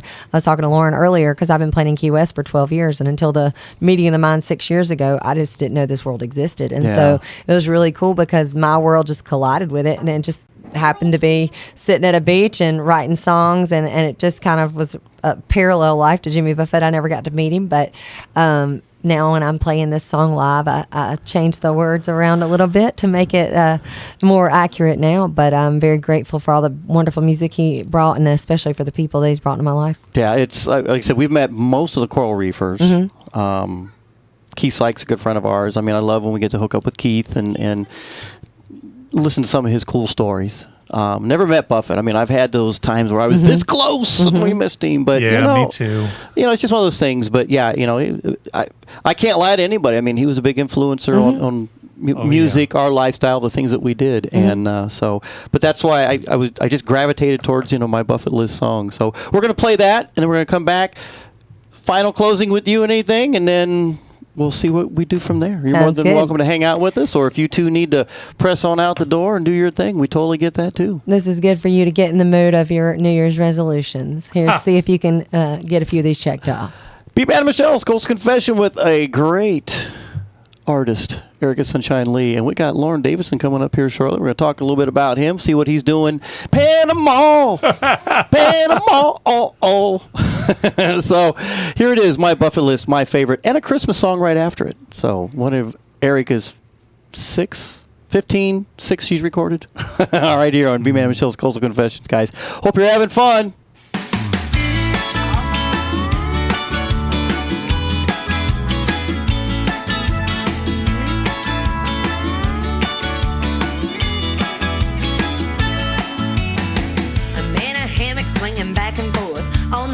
Next door to Louis' backyard porch, and the sound of the waves got me thinking about life. Would I regret anything? Today if I died, well, I've traveled overseas to 6 continents, seen the Grand Canyon and the pyramids, but there's a couple of things I'd hate to miss on my bucket list. Yeah, I wanna sing a song with Jimmy Buffett. I wanna sail along with Jimmy Buffett. I wanna shoot patrol with Jimmy Buffett. I wanna smoke a bong with Jimmy Buffett. Before I go and kick the bucket, I wanna raise one hell of a ruckus and get ship-faced in stone with Jimmy Buffett.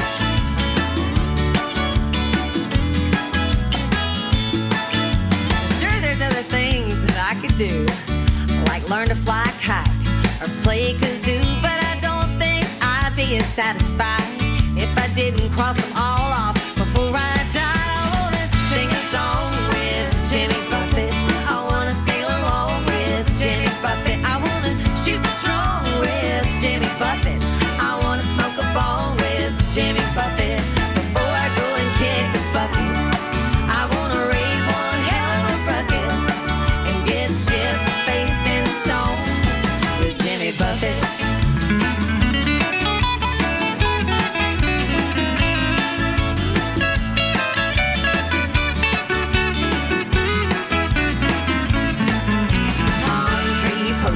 Suntan lotion, wasting away in the middle of the ocean. They can scatter my ashes on a beach in the Keys. Ain't nothing else I'll need to rest in peace. Yeah, I wanna sing a song with Jimmy Buffett. I wanna sail along with Jimmy Buffett. I wanna shoot Patron with Jimmy Buffett. I wanna smoke a bong with Jimmy Buffett. Before I go and kick the bucket, I wanna raise one hell of a ruckus and get ship-faced in stone. Yeah, I wanna sing a song with Jimmy Buffett. I wanna sail along with Jimmy Buffett. I wanna shoot Patron with Jimmy Buffett. I wanna smoke a bong with Jimmy Buffett. Before I go and kick the bucket, I wanna raise one hell of a ruckus and get ship-faced in stone with Jimmy Buffett. See us now, wasting away again. That's my bucket list.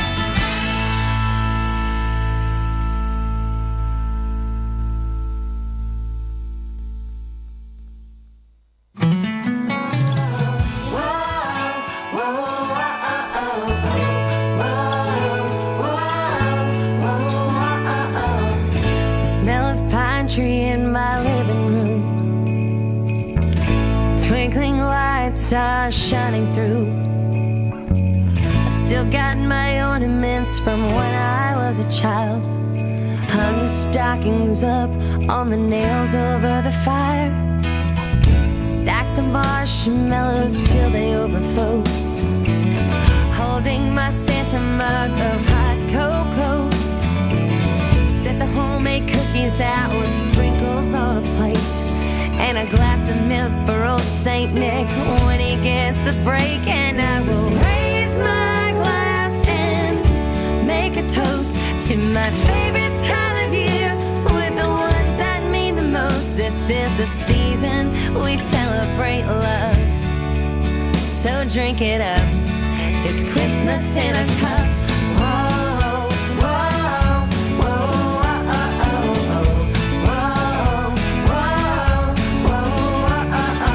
Mama's punch bowl is full of ice cream, floating around the eggnog like a river stream, and vanilla from the candles mixed with sweet cinnamon fills the air as I taste hot cider with my friends. And I will raise my glass and make a toast to my favorite time of year with the ones that mean the most. This is the season we celebrate love, so drink it up.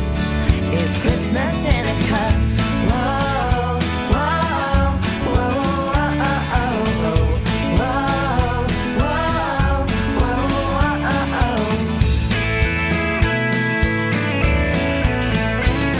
no matter what presents are waiting by the tree, what really counts is knowing I've got all I need. So I will raise my glass and make a toast to my favorite time of year with the ones that mean the most. This is the season we celebrate love, so drink it up. It's Christmas in a cup. Whoa, whoa,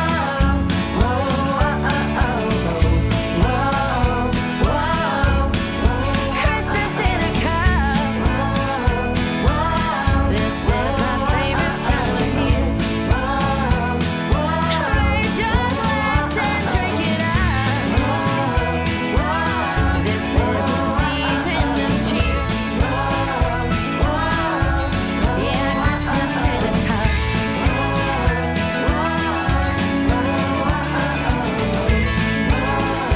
Drink it up. Christmas in a cup. Make your plans for the 17th Annual Tiki Bar Summer Party, July the 6th, 2024, right here in Harrison Bay. The lineup this year is B-Man and Michelle, and headlining the stage is Tim Campbell and the Tropical Attitudes Band. It's always a great time, and there'll be other artists, special guests. You never know who's going to show up. Go ahead and make your plans. Go over to TikiManRadio.com and click on the Where to Stay tab and get your rooms booked right now. That's the 17th Annual Tiki Bar Summer Party, July the 6th, 2024. Come on out and have a birthday bash with me, right here at the Tiki Bar. Hi, this is Sissy at Nailtini. Stop by for a mani-pedi at 817 Duval. Now, back to Coastal Confessions with B-Man and Michelle. Yay! And Erica Sunshine Lee and Lauren Davidson. So, I love my buffet list, and of course, Christmas in a Cup. That was just awesome. Thank you. Confession, what's your favorite Christmas drink in a cup? What's my favorite Christmas drink in a cup? I don't know. Bourbon. Okay. Lauren, what's yours? Yeah, I mean, I'm not really a big eggnog fan. I mean, I'd rather have the ice cream. Yeah, I'd rather do beer floats than I would eggnog or something. You know, it's like, but no, I've never really been a huge. But I don't know. I guess anything different. You know, I don't mind trying a different. If I had to have a favorite, I guess it'd just be Maker's Mark on the Rocks or something. You know, which is a Christmas every day in the house here. Yeah, Lauren, what's yours? I actually don't have one either. I mean, in Panama, we get various varieties of ron punch, which is basically rum punch. It's very similar to U.S. eggnog, but it's different. And you see it in the stores on sale starting about now. So I expect that when I get home, I'll start seeing it there. I think I have a half a bottle somewhere though from last year. I mean, it's like I drink rum most of the year. Okay. What about you?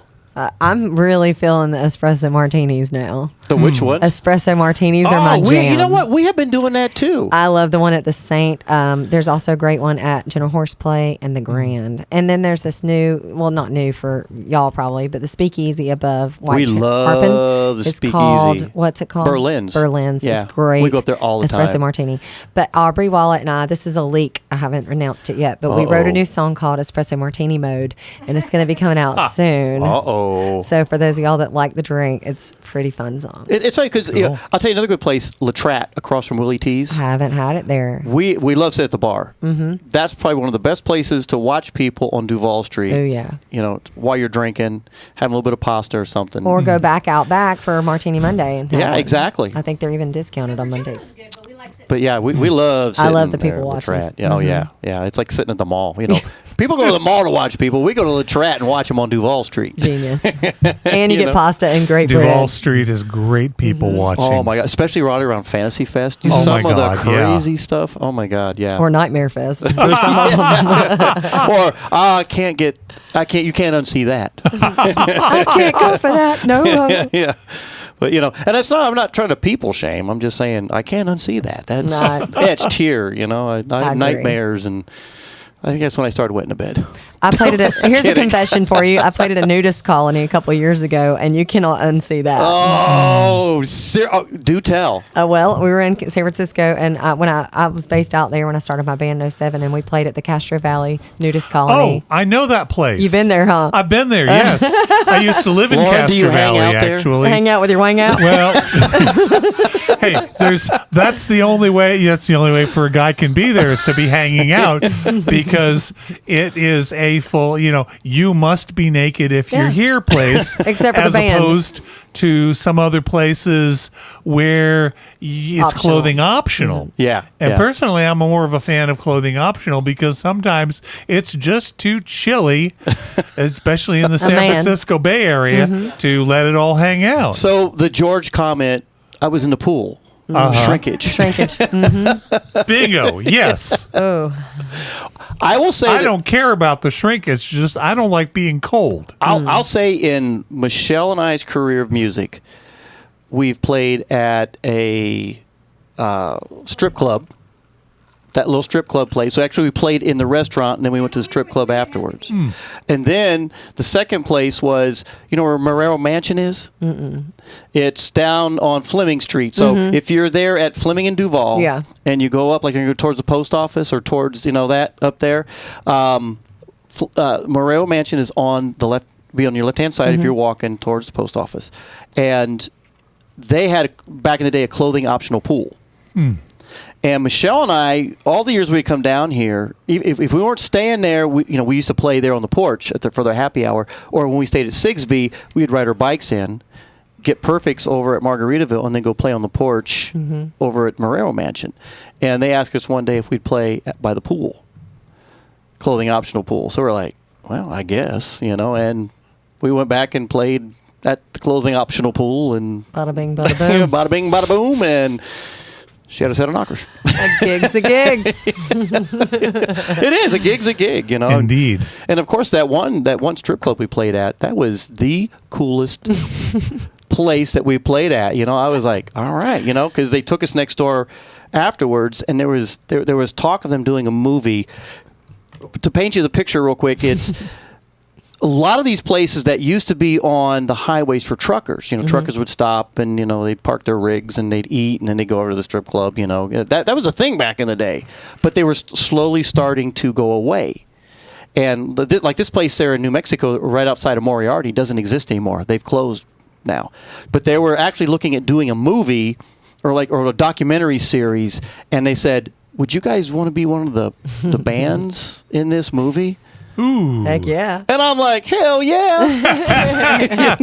So they had all these ideas and stuff, but it never actually panned out, which I was a little disappointed, because they were like, that would have been cool. It would have been cool, kind of be like the band I was the band in the strip club. in the documentary for all these trucker spots, It's like, but I played guitar once for a thing set like in a medieval pub.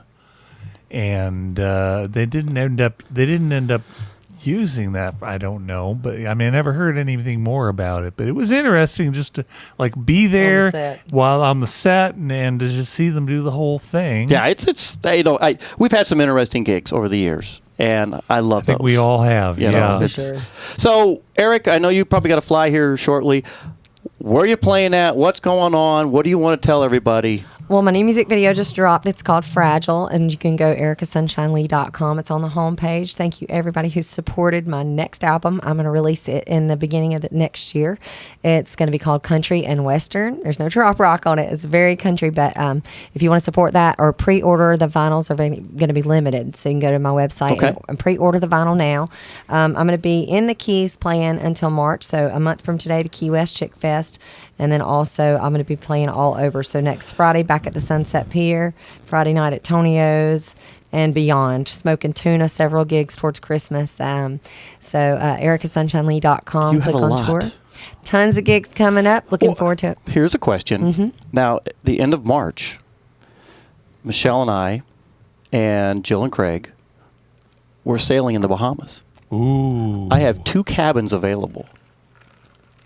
And all it costs is your inclusive fee.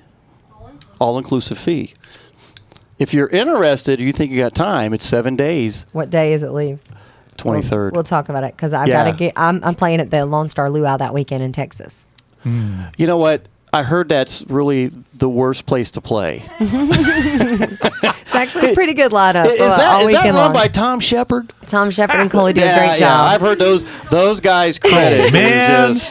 Well, they have no fun at all. No, Right. Texas knows how to party, and Tom and Coley bring in a great lineup, and it's a mixture of country and trop rock and red dirt. So I'm looking forward to seeing Wilder Blue there again, and El Winter from Montana is a huge lineup of a lot of our favorites, and this is some new artists. Is that that we the get end to of hear. March? It's the last weekend of March, or the 23rd weekend. I play on the Thursday, the 22nd. That's the weekend we're going to be in the Bahamas. It's really tough for y'all. Setting I up. actually With our kick it feet off up. on the 21st. Oh. And then I'm playing the HOA in Galveston on the 23rd, but I'll be back that night for the finale the next day on Sunday. So y'all be all over. But keep me in mind next time because, I love I will. the ocean and the Bahamas. And I hope you have a good time there. Again, I heard that's not a really fun event to play at, so sailing is better. No, I'm Same kidding. ship, different day. I get it. Now there's a song title.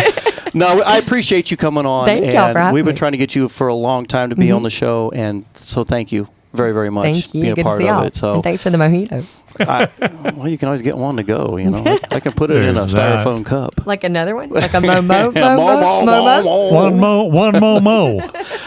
Did you get enough bourbon over there?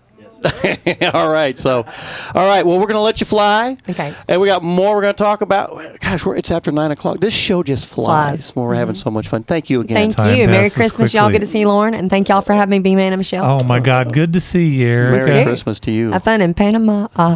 I do every single day. Hey, B-Man and Michelle's Coast Confession. We're going to get some more music. Hey, you guys will know this song coming up because it's one of Loren Davidson's. It's the Key West Bike. And I don't even know if you don't even ride a bike, do you? I don't. I actually just sold my bike 2 days ago because there's no place for me to ride it in Panama. But we can have that conversation in a bit. We will. So, hey, B-Man and Michelle's Coast Confession. Thanks, everybody, for listening in, having a good time with us, listening to Erica Sunshine Lee and all her cool things that are going on. Key West Bike, Loren Davidson on a Friday night.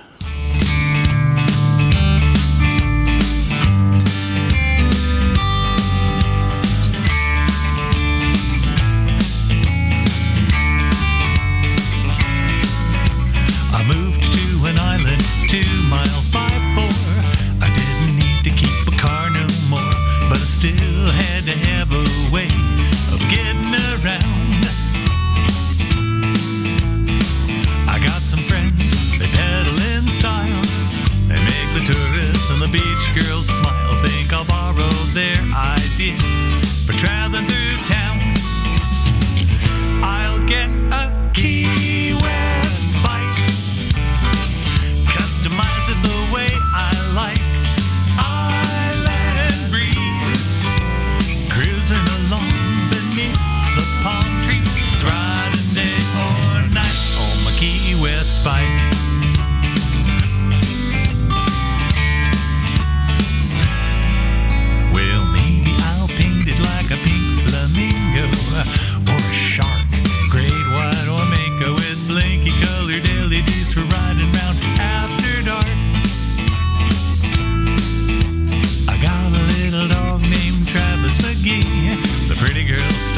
talk with Travis and me when he's riding in a special hand basket up on the bars. On my Key West bike, customize the way I like. Island breeze, cruising along beneath the palm trees, riding day or night on my Key West bike.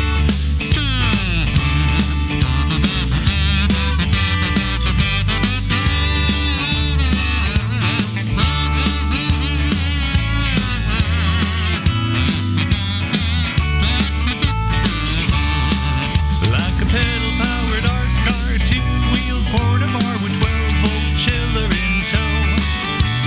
Oceanside, Gulfside, my Conch cruise is quite a ride everywhere I go. On my Key West bike, customize the way I like.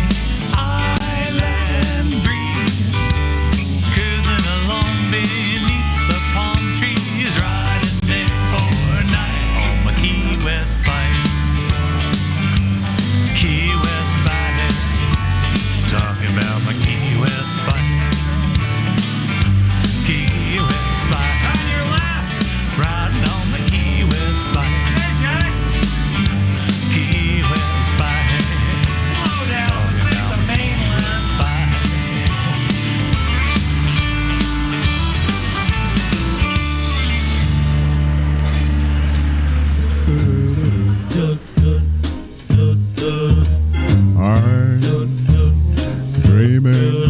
Hi, this is Alec, and to everyone out there who listens to B-Man Michelle Coastal Confessions, I would like to wish you a Merry Christmas and a Happy New Year.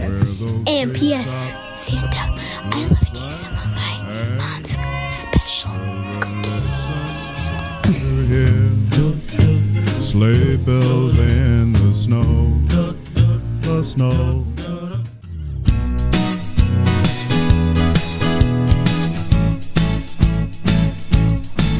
Every morning in December, me and my family, we get an unexpected visit from a little man in red and green. And when it comes to making messes, he don't need no help. I wish the elf on the shelf would elf himself. You might find him on the kitchen floor covered in flour, hiding in the dog food bowl, playing a game of sorry, making out with Barbie, or rolling out a toilet paper roll. Oh, I know the children love him, but speaking for myself, I wish the elf on the shelf would elf himself. You might find him in a bubble bath scrubbing with a loofah, swinging on a ceiling fan, building snowmen in the freezer, listening to Weezer, or maybe someday in the garbage can. And he'll go back to the North Pole before my mental health. I wish the elf on the shelf would elf himself. I wish the elf on the shelf would go elf himself. Merry Christmas, everybody! Ho, ho, ho! Hi, this is the Beach Buddah, and I'm hanging out right now drinking a little bit of my Coconut Bay Roast, and of course it's spiked with a little Key West smuggling rum, and I'm listening to the world-famous B-Man and Michelle Coastal Confessions, and boy, I got a couple of confessions of my own to make, but we won't talk about them right now, so sit back, relax, and enjoy the show, and get yourself some Beach Buddah coffee at beachbuddhacoffee.com. Cheers, y'all. Love you. Beach Buddah coffee? Beach Buddah coffee. Beach Buddah coffee. The best roast from coast to coast. Oh, you say it so nice. That was my obligatory. That was your requirement there. So, well, cool. That was a great interview with Erica Sunshine Lee, and yes, she was awesome. There's just so much stuff going on with her. Yeah. I think I'm going to end up putting a fourth camera right up over there, here, which kind of like gets you everybody at gets once. everybody, Yeah, so work. that it gets me, gets a person there. So yeah, so we're still trying to figure out what we want to do in this little spot here, and we're having fun with it. So I hope everybody who's tuned in tonight are enjoying what we're doing and having a good time. Michelle's over there. I don't know what she's doing over there, picking something off the floor. Yeah, I think she's cleaning up a little bit. So we played earlier Loren Davidson's Key West Bike. Yeah, you did. Now, thank you for that. I can't play the one song, What Could Possibly Go Wrong? And here's You why. can't? Here's why. Because every time I play that song, something goes wrong? No, I get someone like an individual who says, oh, that song was stolen from me, and then this was stolen, and that tagline was stolen, and I'm like, all right, I'm not playing it. No. Basically, yeah, I can tell you the story of how that song came about. And I'm not playing it. Yeah, well, I was up in Minnesota, and I was doing a house concert up there, and Jeff Brewer of Jeff and the Camaros. He's a good guy. I like He's Jeff. a great guy. Yeah, I love Jeff is really Jeff. cool. And we were just kind of like camel dunging back and forth between one another. I'm trying very hard to keep from using words that the FCC would disapprove of, even though we are streaming radio. And we started getting on the concept of what could happen, what could possibly go wrong. And we didn't write the song at that point, and Jeff eventually came up with a song called What Could Happen. And a couple of years later, I was on Facebook one day, and one of my friends had posted a picture of this place up around mile marker 2425 or so. It's a jet ski rental place, and they have this old dead jet ski sitting in front. And back then, it's not there anymore. I just looked when I went by it today coming down. They had two signs on it. One of them said jet ski rentals, and the other one said... I remember this. And the other one said free beer. I remember you talking about that. And I said, what could possibly go wrong? And I knew how I wanted to do that song, and I kind of was influenced a little by the late Jim Morris on that. And that's just how the song came about. And somewhere along the way, Danny Lynn also came up with the same phrase for his radio station. He's had that for like 20 years. I remember he and I had a big conversation on that. So that one is just, we both came up with it at different times. It's not exactly rocket science, not exactly rocket surgery that several people have come up with the same thing. The turd in the fishbowl. All right. I'm going to cut to the chase. The turd in the fishbowl is Gary. Gary's like, you stole it from me. I was like, all right, shut up. Oh, well, he excels at being the turd in the fishbowl. And I say this with all due respect and love to Gary, and knowing that I am going to be a guest on his boat tomorrow night. Yeah. Well, we're all going to be turds on that fishbowl tomorrow. So anyway, it's like, so Danny said, he goes, make sure he knows Gary and not me, LOL. So yeah, it's like, no, it's just, I was like, all right, I'm not playing it. Yeah, well, Gary can take that and he can stuff it, And I say this knowing Gary full well and realizing that I can say that to him and he's not going to be so pissed off he will never talk to me again. Yeah. Anyway, so, moving right along. Before I forget. Yes. It was cool finding out that Erica writes books too. But yes. I got to say this because I was surprised, when Danny was here on his past trip, for the Songwriter Showcase. I mean, we were pretty careful. I mean, not careful. I mean, we didn't do a whole lot. I don't know where the hell I'm going with this, but I think the point I'm trying to make is that, we came home, we chilled out, we did our thing, and then he would go back to the bedroom, and I figured he's going to bed, but I think what he was doing is formulating in his mind, and then he would go to the cemetery in the morning, and he went over there, and he kind of thinks a lot when he's over there. Kind of like, if I was in the cemetery, not necessarily a bad wouldn't, place for it. No, I wouldn't want my grave to look this crumbled.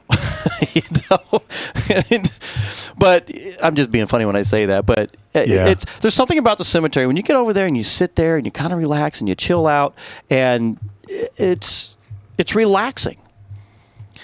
every now and then you get the occasional iguana that pops out from one of the graves, and you're like, ah! It's like, good Lord. But who are you? That's kind of his sanctuary. He goes over there, although he was a little disappointed with, they were mowing and blowing over there, and he was like, I can't believe those bastards are over there doing that when I'm trying to think. But he wrote a book, which I thought was kind of cool, and he didn't tell me why he was here, and I get that. I mean, he's probably... But he wrote a book, a new children's book, Chirpy's Soaring Journey, Learning to Fly. Interesting. And I thought that was really cool. So I don't have any more information other than that. I don't know if it's out there ready yet or if he's in the final stages of it, but I'm impressed. Danny impresses me. That's interesting. I mean, I only think of something. Chirpies, isn't that something that birds have when they have illicit sex with somebody? What? Chirpies? What? Chirpies. I don't know where you're going with that one. Never mind. But I somebody out there in Radio Land got that joke. I think it's pretty cool, and he outdid me. I'm looking at the camera. He outdid me, and I think that's really cool. Man, I'm proud of him. And he says it's out and available on Amazon. So go out on Amazon. Good for him. And it's called Chirpy's Soaring Journey, Learning to Fly. And I don't know, maybe I wonder if Tom Petty's in Learning to Fly. I'm learning to fly, but I ain't got wings. No, Danny, I think I'm really proud of you, my friend, and he's so impressive in everything that he does, and he's a brother. I love him to death. He's an awesome man. I love him. I love Heather. I don't get to see much of him because obviously I'm, in Panama. Panama. For some reason, every time it just... Yeah, well, I can understand that, man. And from what I understand, the song isn't even about Panama. No, I don't know.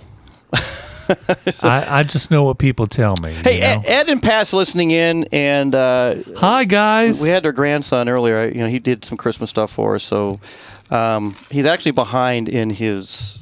We may have to relook at his contract because he hasn't given us very much stuff lately. So we're going to have to revisit the contract and see what he owes us. Good kid, though. I love him to death. But they got a print. We had some prints that they got a hold of by Anthony Centula, who's been a longtime supporter of us. He's been a longtime supporter of the Songwriter Showcase, and it's the Bob Marley one, and it was a really cool little print that they put together. So very nice. Thank you for sharing that, Ed. I appreciate that. And let me say, but he stayed here, LOL, and you're coming up here. Yes, I cannot wait. In July this year, Michelle and I are going to go up, and we finally get to play Danny Lynn's birthday party, and I can't wait. That's going to be a lot of fun, so we're looking forward to that. It's one of those things I would love to get to at some point, but it involves international travel at this point. Everything does. Well, you got a lot going on, with what you're doing down there. I think what I'm going to end up doing, we're going to talk about Beach Buddah real quick. We're going to run into some music, and then when we come back, we're going to regroup and we're going to talk about you, what's going on, what's happening, the whole 9 yards. Works for me. Does that work for you? What the heck? I'm just here to have a good time for a couple of days, and this is just an added little bonus. Well, I'm glad you're here. It's been, I don't know, a couple years now? It's been over 2 years, and I'm glad I'm here too. And it's great to see you guys. And it's good seeing you. It's been way too long. It's one of the things you're about the one that lives in Panama. It's one of the things being where I am is that it's hard to get to visit with people I haven't seen in a while. Yeah. And I've gotten to check in with a few people I know since I've been here in Florida, and I'm going to check in with a few folks while I'm down here in town. And it's never going to be enough, but it's what I get to do. Well, I think this is kind of cool. So this was just after 8 o'clock, and I haven't got to a lot of my stuff on my phone. People's been sending me, but Pat Contreras says, "Hi, Loren, I'm your biggest fan." Oh man, I think that's pretty cool. Thank you, darling. I so appreciate that. I love the fact that everybody's tuned in, listening to what we're doing, and having a really good time. We got these cameras going. We've really worked out a lot of the bugs with those. So thanks everybody who's hanging out with us and making everything happen. I want to talk about Beach Buddah Coffee. I want to get into some of the music. Come back so we can talk about you. Michelle's about half asleep over there on the casting couch. Yeah, she's over there with Willie. I think what we're going to end up doing in the future, and I'm going to put that camera back over there where Michelle's kind of laying on the couch. Go ahead. Yeah, there she is. She's over doing her exercises. She's having a good time. So everybody gets to see Michelle on the couch with Willie. And the cat's behind me. At some point, we're going to end up putting, when get musicians in here, that's going to be where they can play. Kind of like back in the old 104 days. Oh, yeah. That was fun. And we'd have, so we're going to kind of start doing that. Because I know Eric at night, she called me and she goes, am I going to play live? I'm like, no. Should I bring a guitar? No. Should I bring a guitar? I got so many damn guitars on the wall here. But as if we'd run out. But Beach Buddah Coffee, they've just changed their website, how to get a hold of them. They're the Beach Buddah Coffee Company. Go out there, check them out. A lot of good stuff. Their gourmet coffee is really good. Good for them. Yeah, they've done some really cool stuff. They're one of our sponsors. We appreciate them. And what I appreciate is the fact that they have on their website, beachbuddahcoffee.com, the Trop Rock music information, the Trop Rock Artist of the Month. And for December, we're going back in the archives for the month. And last week we had Percy Abel, who was a 2023 Artist of the Month. This week I'm doing Jimmy Buffett. Jimmy Buffett was in November, but I'm trying to get some Christmas songs in there, so I want to play one of Jimmy Buffett's covers that he did. It was a John Lennon song, which I love this song. It's called Happy Christmas, War is Over. And I think Jimmy always did a really good job with that. We're going to get into that, some other music, some commercials, and then we're going to come back right after Loren does his Green Flash right here on B-Man and Michelle's Coastal Confessions right here on Tiki Man Radio. I hope you guys are having a good time tonight. And Jimmy Buffett, who was the Beach Buddah Coffee Artist of the Month for November, who came out with some new music. Of course, he passed away, unfortunately, but this is a beautiful song right here. And so this is Christmas, and what have you done? Another year over, a new one just begun. And so this is Christmas, I hope you have fun. The near and the dear ones, the old and the young.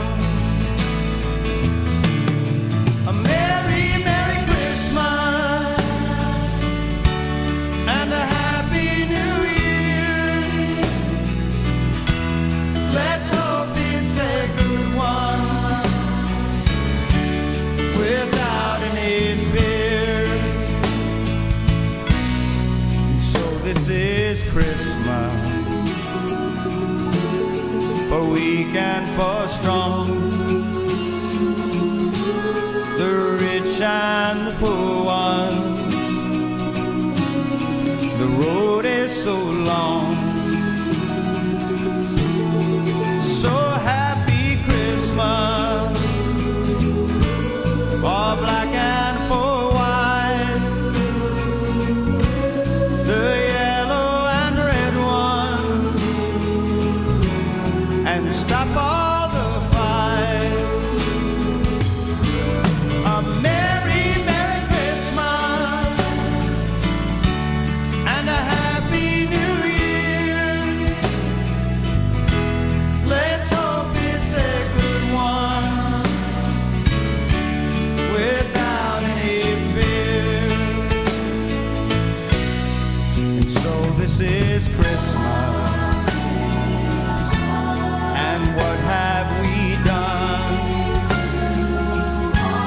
Another year over, a new one just begun. So happy Christmas, I hope you have fun. The near and the dear one, the old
Merry Christmas and Happy Holidays from me, the Beach Buddah, at BeachBuddhaCoffee.com. You're listening to my two favorite elves on a shelf, B-Man and Michelle, on Coastal Confessions. And oh, I have a confession of my own to make, by the way.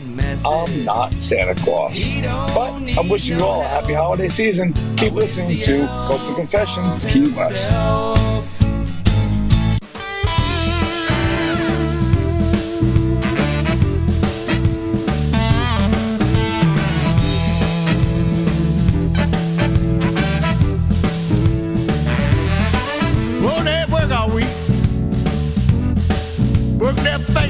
To the bone. They can't wait for the weekend. Oh, they're gonna have so much fun. You know they get paid on Friday. They got damn plenty of dough. They go downtown, you know, where they're ready to go. They been looking. They been looking.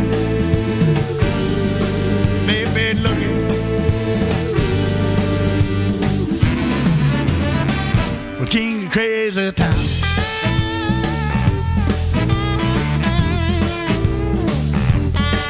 Oh, them jukes, you know they've been juking.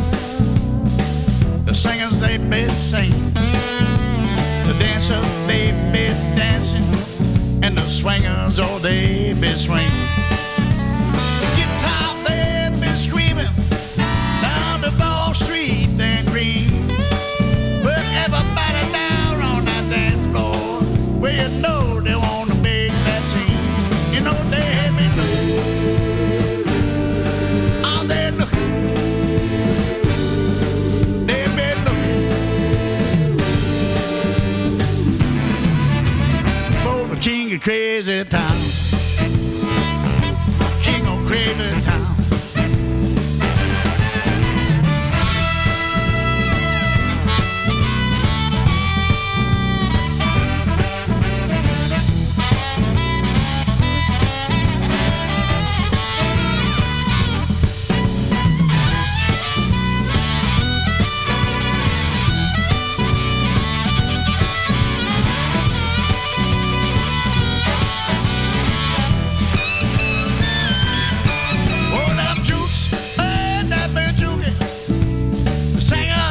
Singing along, them dancers down on the floor, the swingers they swinging along. On them guitars, you know they're blasting down at the Ball Street and Green. On them hot, sweaty bodies, trying to make the scene. Well, they have been looking. Oh, they've been looking. Well, they have been looking. King of Crazy Town. King of Crazy Town. The King of Crazy Town. King of Crazy Town. But the King of Crazy Town. Well, the King of Crazy Town.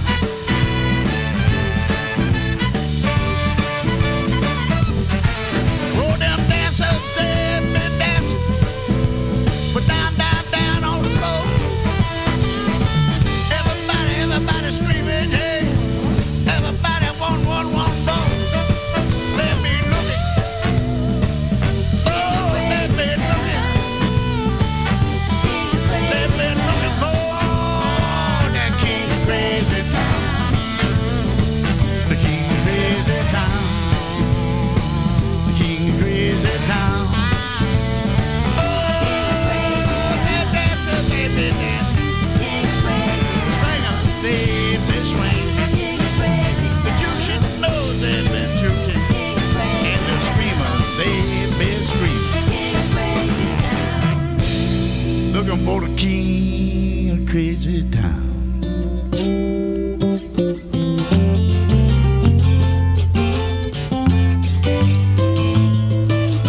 Hey, this is Ed the Train Man. Hi, this is Pat the Picture Girl. Come get on the Peace Train with Ed the Train Man every Monday from 6 to 8 Eastern Island Time. That's 5 to 7 Central Island Time. So grab a bottle of reggae wine and come join us for our Monday night party. Live from the Paradise Way Studios in Crown Point, Indiana. Right here on Tiki Man Radio. It could be someday it's going to come. 'Cause out on the edge of darkness, there rides a peace train. Oh, peace train, take this. Nailtini Nail Bar and Day Spa in Key West offers a relaxing and serene atmosphere. Whether you are visiting Key West or a local, Nailtini is your temporary getaway from stressful everyday life. We provide a wide range of services. Dr. Lesson offers Botox and fillers by appointment only. We have skincare that includes waxing and facials. And for nails, it's not just a pedicure. You can get gel, you can get acrylic. While our skilled professionals pamper you and your guests, you can sit back and enjoy a relaxing manicure, pedicure in one of our massage chairs and enjoy a complimentary martini or other drink option. To see all our spa services, visit us at our website, nailtiniKeyWest.com, or call 305-294-4443 to talk with one of our skilled professionals and to make your appointment today.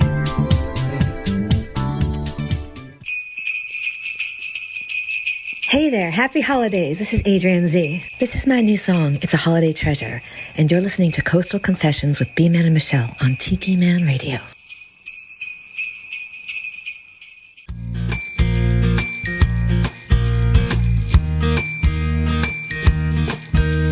People are smiling, snow on the ground, colorful lights, merriful sounds. It's Christmas time. Christmas time. Gather with friends, holiday cheer. No one can wait for this time of year. It's Christmas time. Christmas time. Children at play, reindeer will sleigh, bringing the treasure down chimney way. Mistletoe and hearts together. It's a holiday treasure.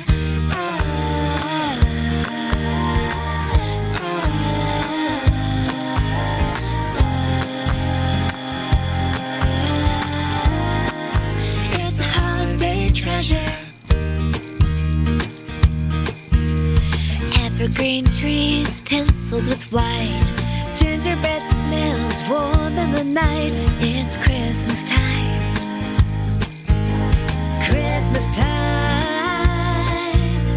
Party and presents, gifts will abound. Sleigh bells are ringing in Tinseltown. It's Christmas time.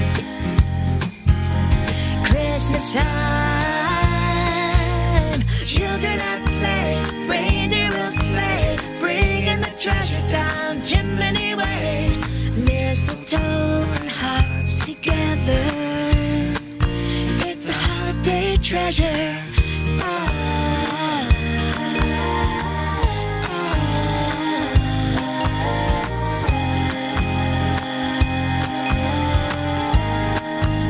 A holiday treasure.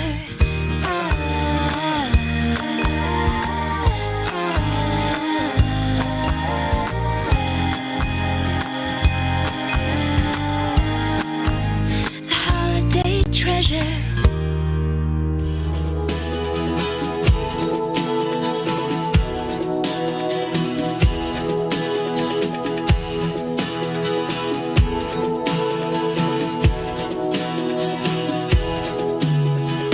So many wonders in the world under the heavens every day. Following dreams, I saw sunset scenery and I just might stay. Now I breathe and I sigh. Let the frantic world pass me by. I'm watching for the green flash as the sun goes down. Watching for the green flash as the sun goes down. I'm watching for the green flash as the sun goes down. Watching the green flash as the sun goes down.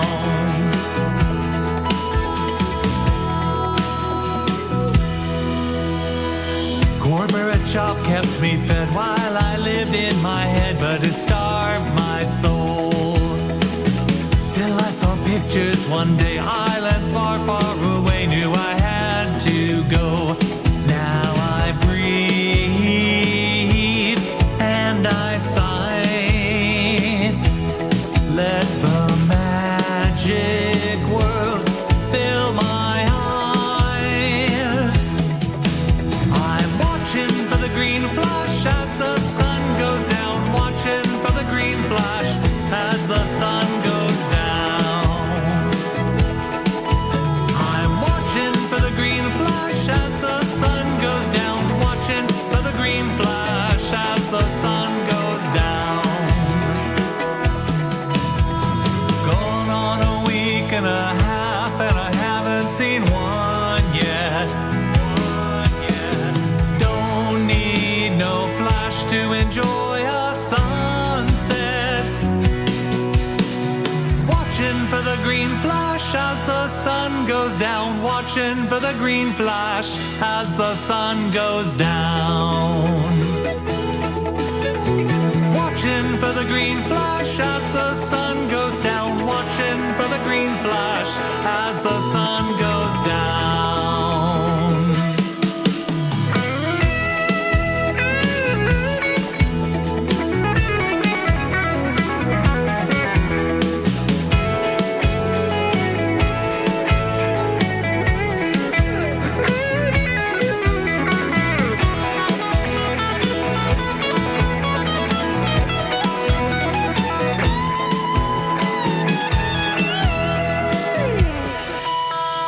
Watching for the green flash as the sun goes down. Watching for the green flash as the sun goes down. As the sun goes down. As the sun goes down.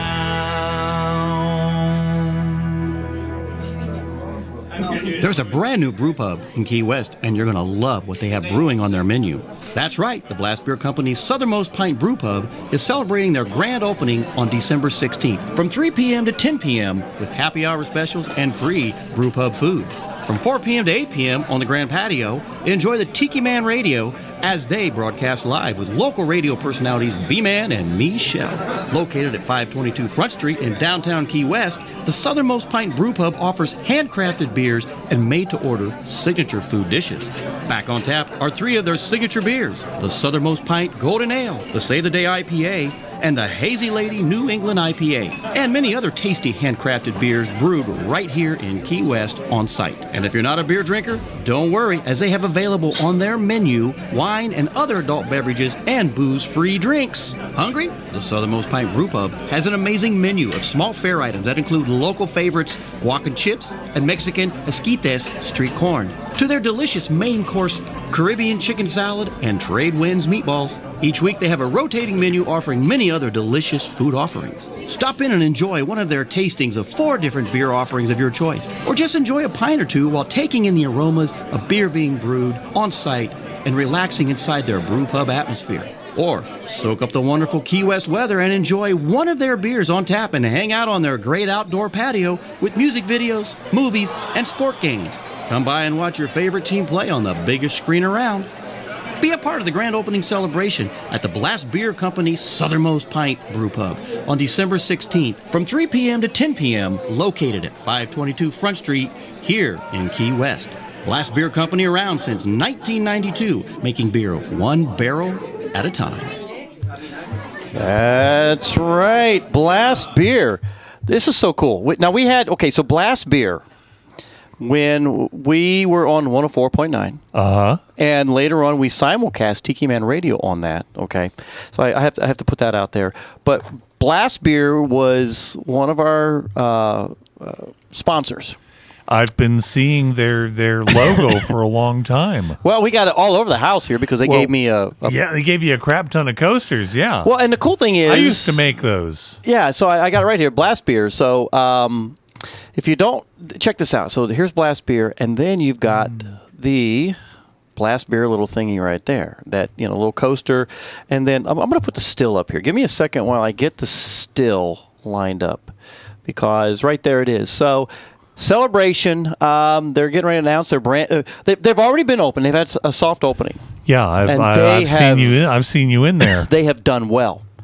And so December 16th, if you're in town, 2023, from 3 to 10, come on down to 522 Front Street, and you'll be able to check out all the cool stuff that they've got on tap. I mean, you know what? All their beers are really good, and this is what I like about what they do.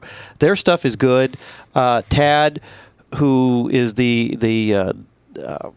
beer maker down there, I mean, he knows what he's doing. Brewmaster. I think. The brewmaster. I mean, and the thing about them, we've known them for a while, and they're also, we sail with trade winds, and they used to also sail with trade winds. They were a crew, and that's how we got to know them. And they're just really good business people, and I love the fact that they're blast. Now, I'm not going to tell you what it all means. I want you guys, if you're in Key West, go down and check them out, because they have done such a great job putting this little brewery together. Their food is fantastic, and I'm so happy that they reached out to Michelle and I and Tiki Man Radio. They wanted us to be the announcers. They wanted us to advertise their grand opening, and I think I don't want to I don't want to say it's too premature, but we may even have them as camera sponsors going into the year. So I'm working that angle right now. But anybody in Key West, anybody listening to this who lives in Key West already, go out there December 16th, next Saturday, and we're going to have a lot of fun. Tiki Man Radio is going to be out there. We're going to be live broadcast for 4 hours. 4, counted. 1, 2, 3, 4. We're going to be out there having a good time, and I really care about these people. This is what I think is so neat. I really think the world of Tad and Lindsay, and I want them to do good. It sounds like, for one of the businesses down there, it's hard to do business here in Key West, and I really think that they're really going to make it. What's that, Mary Tyler Moore? Right. Throwing her damn hat in the hair. We certainly need another good brew pub type place in Key West. Ever since Cork and Stogie and the Porch closed, we need another place like that. Yeah, no, you're absolutely correct, because those two, especially the Cork and Stogie. Oh my God, yes. And I mean, I think we will be hearing about the Cork and Stogie again in another few minutes when I get into talking about stuff. I'll tell you, I miss having the Cork and Stogie, and so yeah, maybe to me, and I said this to Michelle the other day. I go, to me, this is like going back to the Cork and Stogie, because we know the owners, people that are coming in there. I walked in there one day and everybody was, it's like going into Cheers, for crying out loud. Hey, Norm. And that's kind of how I feel about, my home bar down in Panama, Mike's Global Grill, because I know the owners and I know most of the people there, and there are a couple folks I ain't speaking with, but that's or they're not speaking with me, as the case may be, and they're probably not listening tonight. But we should have had them listen. That would have been a good thing. Yeah. No. Oh yeah, it would have been, but I don't think they would have bothered. It's well, I got to say, so normally we're done at 10 o'clock, but we're going to go a little over tonight, because awesome. And I don't want to forget saying this. Following this show is Jukebox Saturday, and I tell you, I love Jukebox Saturday. Michelle and I were listening one weekend coming back, and I love Paul Harvey. And he played Paul Harvey it must have been like 3 times. Oh my! Within, I was like, this is so freaking cool. As a kid, I would listen to Paul Harvey. I'm 12. 8, 9, 10, 12 years old. I'm like, I love Paul Harvey. His stories were just phenomenal, and so I love seeing or hearing it on the Jukebox Saturdays. So yeah, so following this show, you got Jukebox Saturdays, and there you go.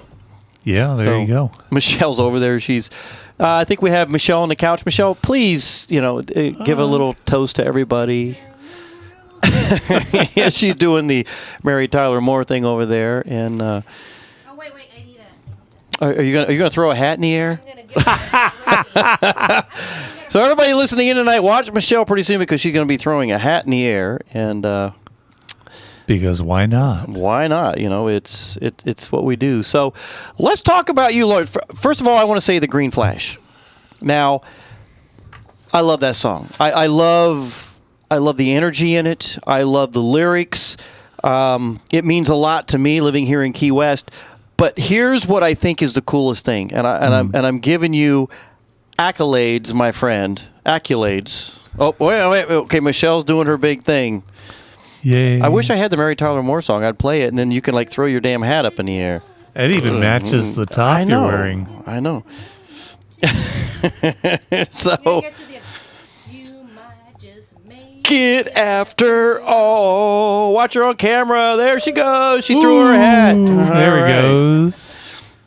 I have a little trivia about that song, too. So if you're ever interested and you want me to tell you about the trivia, I will. But there's trivia about everything in the world, my friend. Well, you remember Buddy Holly and the Crickets. Oh, my God. Buddy Holly and the Crickets wrote that song. The Crickets wrote that song for the Mary Tyler Moore Show. That is. Wow. I feel like. I'm guessing that they made a significant amount of money over the years on the residuals. I would hope so. I hope so. But anyway, I want to go back to the Green Flash. Great song. I love the lyrics. I love the tune. I love everything about it. It means a lot to me. But the one time Michelle and I were, I don't know where the hell we were at. I don't know if we were at home in Albuquerque listening or because, we used to play Radio Margaritaville. Right. Except now we play nothing but in our car now is Tiki Man Radio. Tiki Man Radio, so, exactly, of course. And because I go to bed at night, I put Tiki Man Radio on. I fall asleep to Tiki Man Radio. And they should probably be putting subliminal messages into your stuff. It's like Tiki Man Radio, Tiki Man Radio. Obey. Oh, sorry. It's the best ever. But but we're listening to Radio Margaritaville, and all of a sudden, your song came on Radio Margaritaville, and I'm like, that son of a bitch has a song on Radio Margaritaville, the Green Flag. I was so freaking happy for you. That was what we call I was just a bucket list moment. Yeah. Having my music on Radio Margaritaville. Several weeks before that, we'd all been down in Key West for Meeting of the Minds. And I'd been talking with JD for some reason or other, and he said, you should come up to the studio someday to Orlando, because I was living in Englewood, and I'm only 2 hours out of Orlando, and I'm like, well, sure, yeah. Well, as the old saying goes, why, yes, exactly. And so I did, and because he told me to drag the guitar along, I dragged the guitar along. And we had me kind of playing in the background for a little bit, and then he introduced me to play that, and I played that, and this was kind of his way of kind of working his way around the very, very solid and stringent programming rules that they get out of New York these days. Yeah, unlike us, we can sit here in our underwear and just. Oh my God! Yeah, I don't know that I want to do that, especially now that we're on YouTube. For God's sake! But this was how he managed to get me around their playlists and onto the air on Radio Margaritaville, and it was an awesome day. No, I'll put it this way. It's like, I wish my music would get played on Radio Margaritaville. It probably never will. I'm okay with that. I'm not upset. Yeah. But when Michelle and I heard yours, I was like, oh my God. I'm like, that is, I know that guy. Yeah, I know that guy, and I thought that was and Radio Margaritaville at that point was entirely Sirius XM, and so there was very little of I know that guy songs being played on it. Yeah, because they had shifted formats when Sirius bought them. Yeah. No, I was very happy for you. I got my start playing trop rock music after listening to a live show that they played. Oh my God! It's 20 plus years ago now, with Sonny Jim White and Jim Morris, and Sonny Jim, I can never do the type of songs he does because he's just got this way of doing things that's not in my wheelhouse. He's very unique. Yes. Yeah. Sonny Jim is very, very unique in his style and the way he does stuff. But Jim Morris, who does these quirky slice of life things, I'm like, I can do that stuff. So let me ask this question: Who influenced you in your music? I mean, if you had to pick somebody or a couple people, who would those influences be? Oh my God, there's so many. I mean, Jim Morris and Jimmy Buffett, and over time I would add in people like Kenny Chesney and Bob Marley and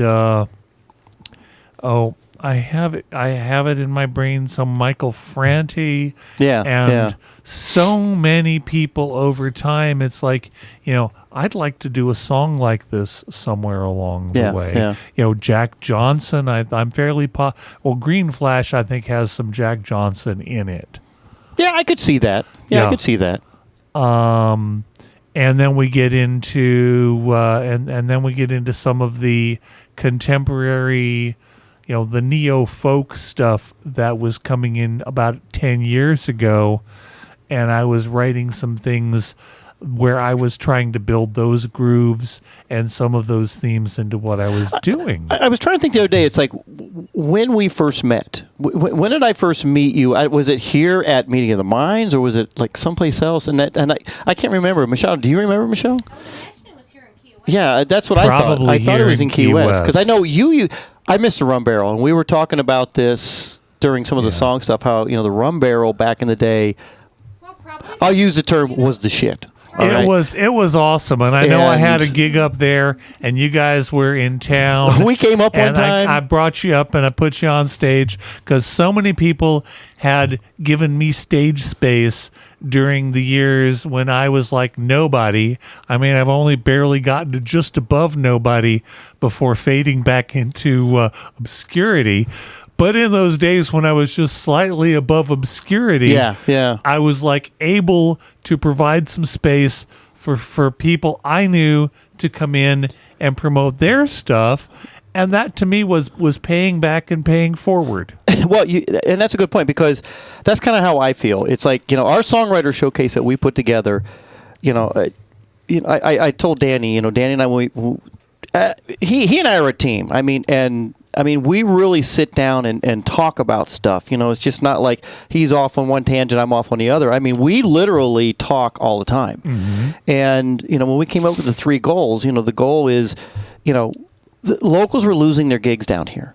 Right. We want to bring them in because there's a lot of good locals down here that, when people come to Meeting of the Minds, they think, oh, all these other people. And I'm like, no, there is a buttload of other people down here that you got to hear. Oh yeah, they still got to make rent, which is hideous here. And then there's that other group that you just talked about. All the other musicians that are trying to make it. And I'm here to tell you, in my opinion, trop rock is not a very family-friendly genre, and it's very. And I'm not upset to say that, because I agree with you, and I'm not offended by that at all, because a lot of it is about drinking and having fun. Well, and a lot of the people that are out there now, it's still very cliquish, and I have an issue with that. And that's where we that is the music industry. I can only quote Hunter S. Thompson on the music industry. Sure, yeah. Which is the music industry is a dark plastic hallway where thieves and pimps run free and good men die like dogs, and that's the good side. Exactly. That should be the motto we stick on all our stuff now, because so that was one of the things I'm like, look, there's a lot of good musicians out there that are just trying to find that break. trying to find that in, and I think we've done that. I think we've helped a lot of people get into that, and I am every year. You take someone like Bill Crawley. I love Bill Crawley and his wife Shawn. Those two are awesome. Yes. He's been in it every year from the beginning, and he just needed that startup to where now he's always like writing new stuff. He's got gigs, and I'm like, I am so proud of that guy, and to see how he's grown. Just I think by the fact that we've helped him a little bit. We've. And other musicians. Sometimes a little bit of validation is all it takes to keep someone from just saying, "Screw this, I'm losing money.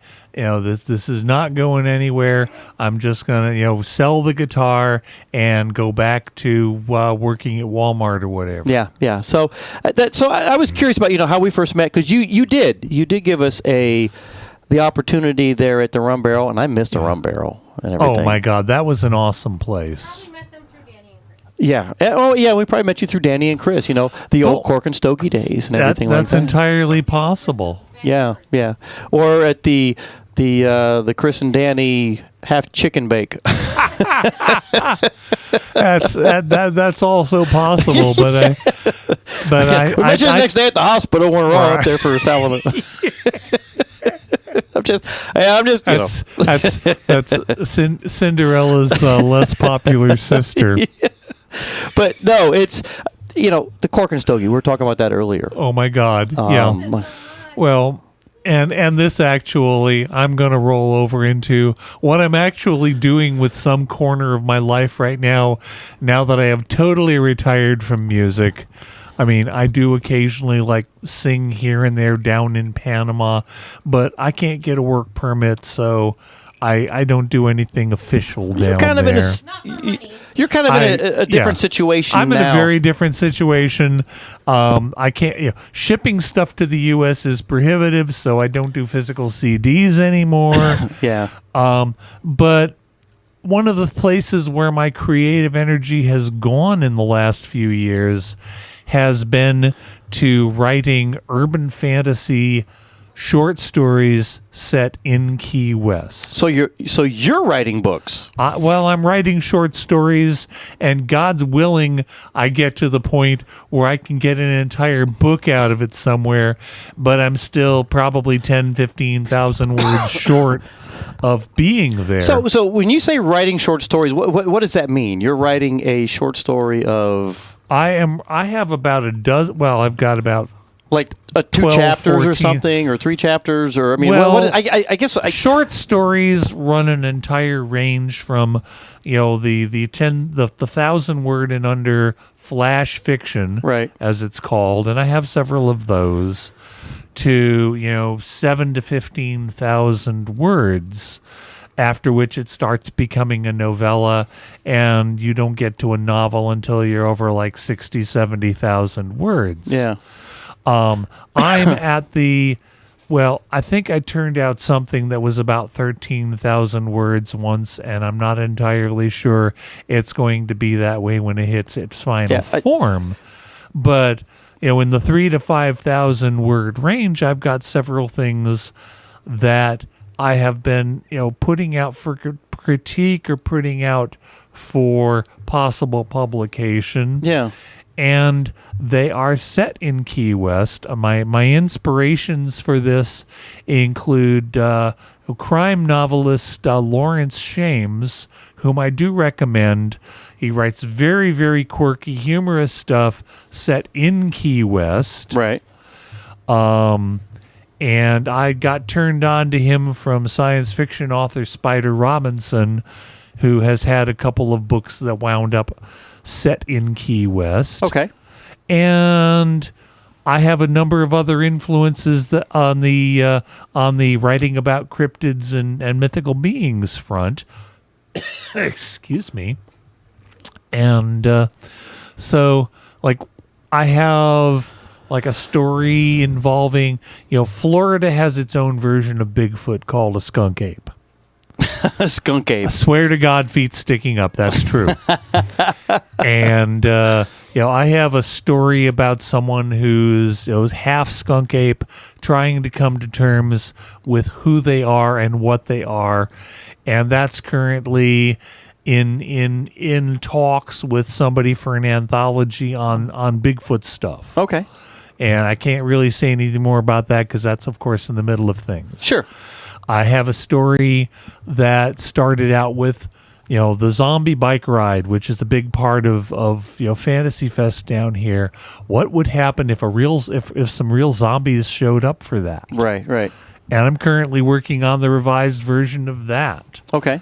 And then there's other story, and that one, those two stories are actually set in a place called that I call the Twisted Tap, which is basically what the Cork and Stogie would be if the Cork and Stogie were still there, which of course it no longer exists. I miss the Cork and Stogie. I miss it a lot too. of us do. I mean, we talk about this all the time. It's like the Cork and Stogie is just so missed. But if you ever happen to come across one of my stories and you're reading about a place called the Twisted Tap, that's the Cork and Stogie. Oh my God! Basically. Well, I want to get to some more music.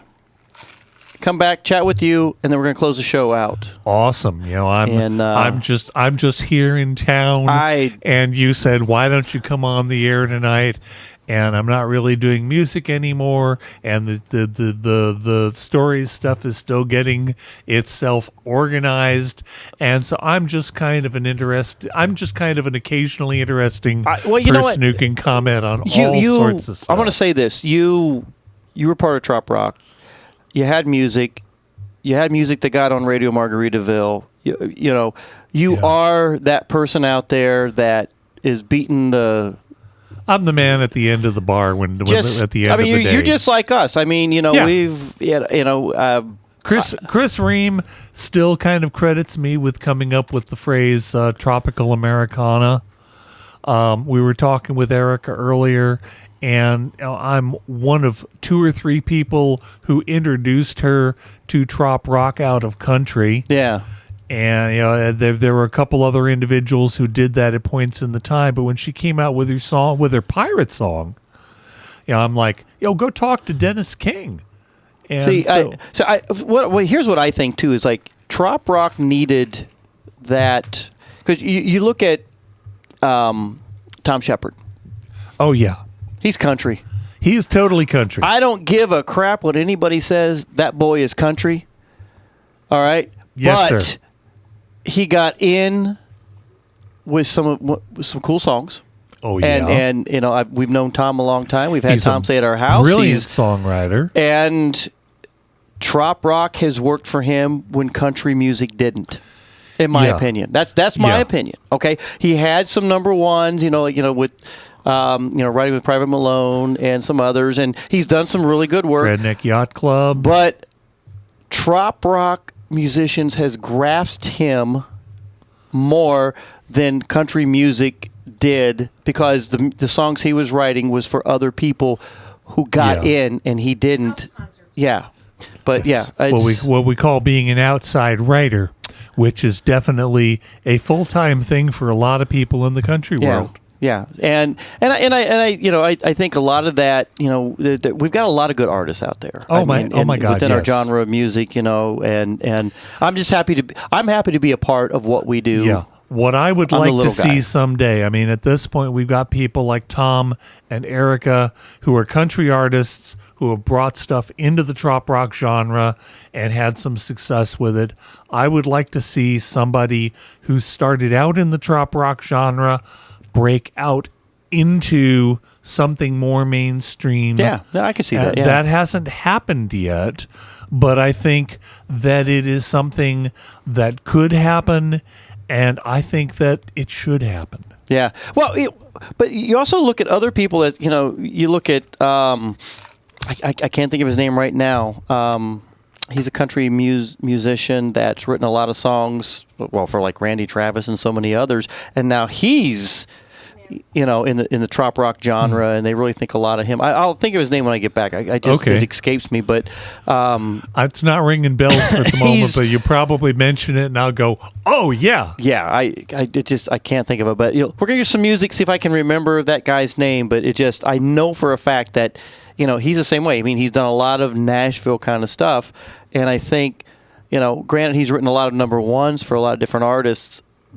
Being able to be seen and hugged and loved by a crowd that you're not getting with the Nashville scene, other than my songs being played by so and so. Right. That's a whole. In my opinion, that's a whole. It's a whole different thing. But being able to create a number one song, in any genre, is a massive thing. Yeah. And it creates mojo for you that can be used in other places. Yeah. I wish I'd been able to do it, but it wasn't my time. Well, I'll tell you, I haven't played any Gary Hempsey in a while, so I'm gonna play some Gary Hempsey, and I got one. Gary's good. Gary's awesome, and I got one right after this that it's an oldie but a goodie, and I love this one, and I used to play this album left and right, but. Gary Hempsey, B-Man and Michelle's Coastal Confessions. We got Loren Davidson closing the night out with us. And thank you guys for hanging out with us. Thanks for being a part of what we do. Thank you for listening every Friday from 8 to 10. We're going over tonight. But, following us is going to be Jukebox Saturday.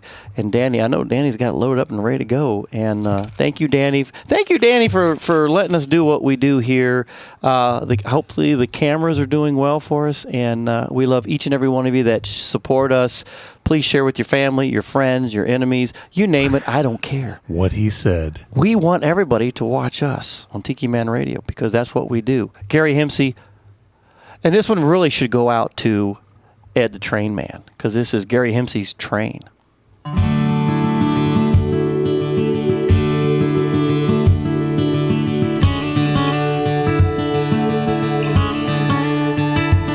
It's been a long time since I heard a train rolling by. Steel wheels waking up the night. Bells at a crossing, a bright red flashing light. The days of time and rode that line before we learned to fly. Buy me a ticket to yesterday. Train come, take me away to another time. Let me ride that line, if only in my mind. Train.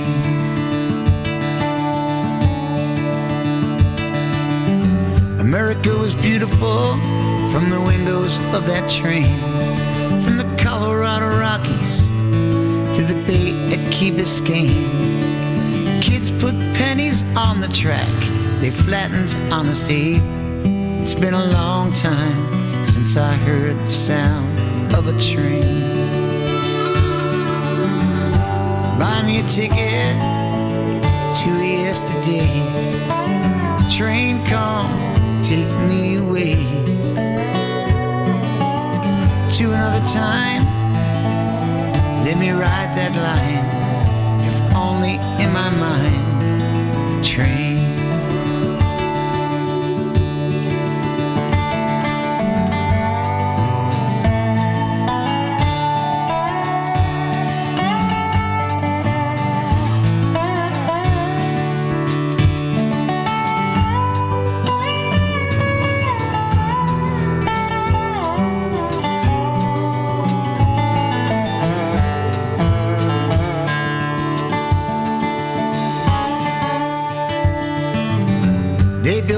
From silver mines, cities out of sand, from the California coastline to the heart of Dixieland. They made their way straight up the grade through that mountain pass. Hobos rode in boxcars, politicians rode first class. Buy me a ticket to yesterday. Train come, take me away to another time. Let me ride that line, if only in my mind. Train.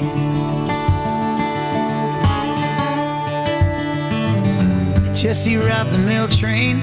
Johnny heard that whistle blow. Oh, Johnny sang so true and low. He watched the railroad cars through those prison bars. The grand old days are gone. Oh, but that train still rolls on.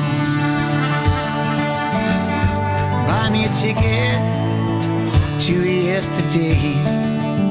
Train come, take me away to another time. Let me write that line, if only in my mind. Train,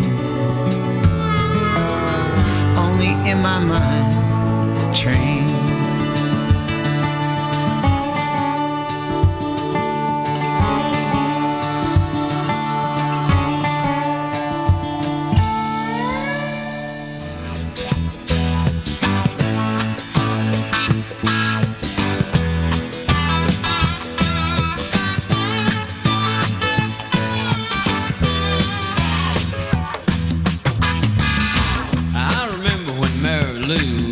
Said you wanna walk me home from school. Well, I said, yes, I do. She said, I don't have to go right home, and I would kinda like to be alone, son, if you would. I said, me too. And so we took a stroll, wound up down by the swimming hole, and she said, do what you wanna do. Got silly and found a frog in the water by a hollow log, and I shook it at her and I said, this frog's for you. She said, I don't like spiders and snakes, and that ain't what it takes to love me. You fool.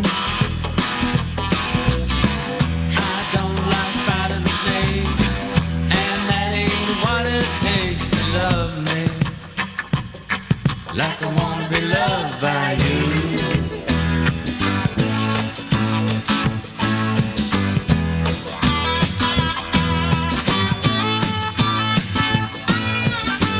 Well, I think of that girl from time to time. I call her up when I got a dime. I say, hello, baby.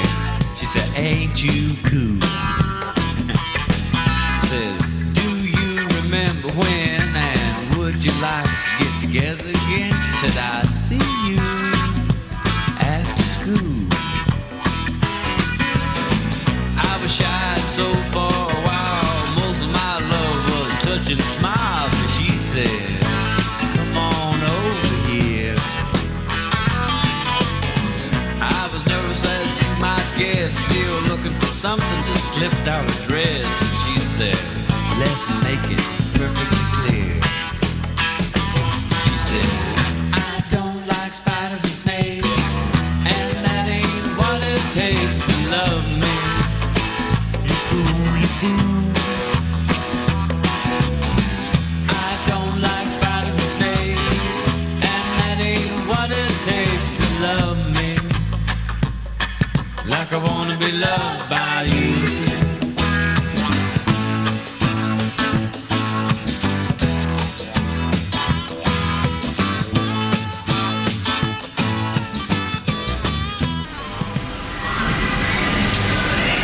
Take a trip back in time with Jukebox Saturday mornings. Every Saturday, starting when you get up, Buttercup. Tiki Man Radio opens up the massive archives of the radio station and takes you back to that old shaggy music. Jukebox Saturdays, only on Tiki Man Radio.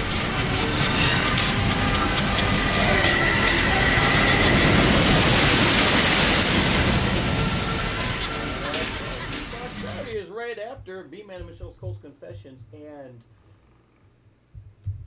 I don't know. I just love listening to his stuff. Again, I'll say it again. I love his Paul Harvey stuff. I am a Paul Harvey fan, and it is what it is. So, thanks everybody who's tuned in tonight. I'm not sure how many people are still hanging out with us, and I know it gets late, and some people are like, I gotta go to bed. You big wuss. So, hey, this is getting to be past my bedtime. Hey, you're here. You're finishing finishing up your vacation before you go back to Panama? Oh, this was not a vacation. This was me, getting my crap out of the storage locker it's been in for over 2 years in Fort Myers, because when I moved to Panama, it's like, well, don't take all your stuff until you know that that's where you're going to be. And I'm like, okay, fine. In the words of Peter Griffin. You know what really grinds my gears? I gotta come back and work. Yeah, well, I'm grateful that I've had the opportunity to catch up with a few people up there, and to have this free weekend at the end of it where I can come down to Key West and hang out with you guys, and getting the opportunity to sit here on the radio show and talk to some of my friends and people I don't know there is just totally a bonus, because that was not something I needed to do. I get that, but so. I'm grateful for the opportunity to just share whatever's going on in my universe with people, because unlike Erica, I just live my life. I'm retired, and writing is a sideline for me. And I'm just kind of living the life that Jimmy Buffett used to sing about. And that's enough for me. That's right. And you know what some people would say? You suck! Yes, but I suck exceedingly well. Hey, we try. So apparently my mic wasn't on earlier.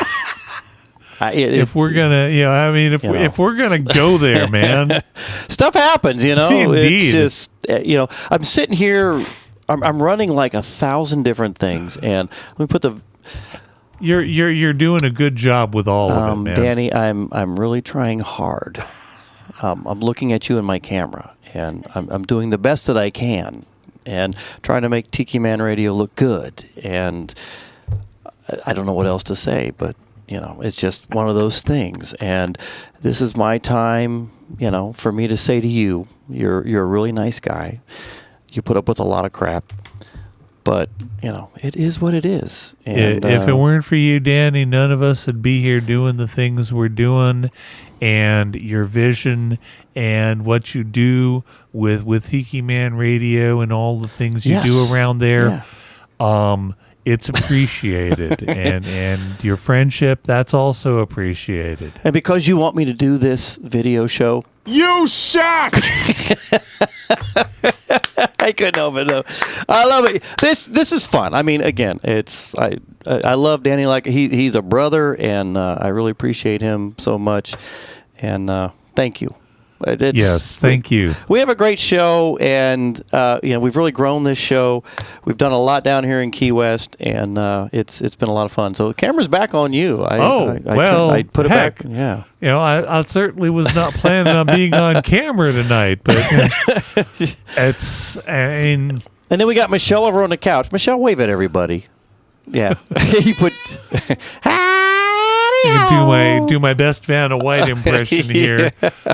Oh, man. Well, yes. We've had a good time tonight. Erica Sunshine Lee was a lot of fun. She's actually going to be on Tiki Man Radio on Sunday. He's going to interview her. Yeah. So I'm sure he's probably got a lot more questions to ask her. I learned a lot tonight. Yeah. She has so much stuff going on. I'm impressed. I was super, she's talking about writing books and everything. And it's just kind of interesting to listen, from another musician's perspective of what they do and what they see and how they've been. Writing books is a slightly different thing from writing songs. It uses different parts of your brain in different ways, and it's just not the same thing. I was telling you earlier, and Danny and I got in this conversation about writing book, and I've had this thought for a long time about writing a book. And the book is, you can't make this SH stuff up. And I remember the day before, or the day he was leaving, we were sitting out there at the table and we're chit-chatting, and I told him a story about my ex-wife's grandmother, who she was awesome, and about the newspapers on the ground, and I'm like, and he's like, you got to write that book, man, because there are some things, I have so many things that I could just little short, chapter 1, and just a page and a half of something of funny that's happened in my life. And again, you can't make this stuff up, and there's always something funny. And that's the fertile ground from which all books come, all stories come. Is stories are about people. They're about people who encounter something they don't know what to do with, and they figure out what to do in the process of the story. Yeah, he says we need to take that one on the road because it was a funny one. and I tried telling him because, telling this story like I was telling you tonight, I mean, there are certain noises that go along with the story that you just, why are there newspapers on the ground? There is an entire history fresh newspapers on the ground of oral storytelling tradition out there for a reason. And this woman loved government cheese. You go over to visit her, and I'm telling you, this woman, she was just like, she would tell you what's on her mind. She would call a spade, and that's what I loved about this old woman. And and she liked me. My ex-wife's mom hated the hell out of me, but her mom loved you. She thought, screw her, you're a great guy. She's dumb, And the sad thing is, we lose connection with people like that when we have breakups.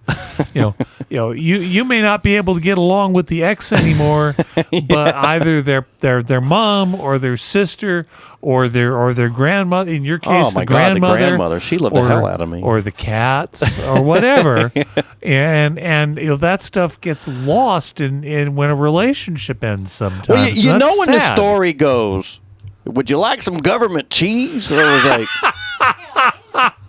I'm like, well, oh my God, I am kind of hungry. I kind of remember government cheese, and there was nothing really bad about that stuff. But I'm still thinking, I'm like, why are these newspapers all over the place? And she's smoking like crazy, and she's sucking oxygen. She's got an oxygen tank off to the side, and I'm like, we're going to blow up. We're blowing up. At some point, I've had a good life, and I'm young, and we're going up in smoke. And government cheese is going to be flying. I can just see the government cheese kind of like flying in the air, doing its thing. And melty cheese is almost always a good thing. I was like, God, I'm gonna be like the next grilled cheese sandwich, after this. But there was a lot more to it, and Danny's laughing his rear end off, and he's like, you got to write a book. I'm like, it's got to be like one of those Audible books because you got to make the sound of why the paper was on the ground. So it is what it is. But so Loren, we're going to close the show out. Anything else you want to bring up?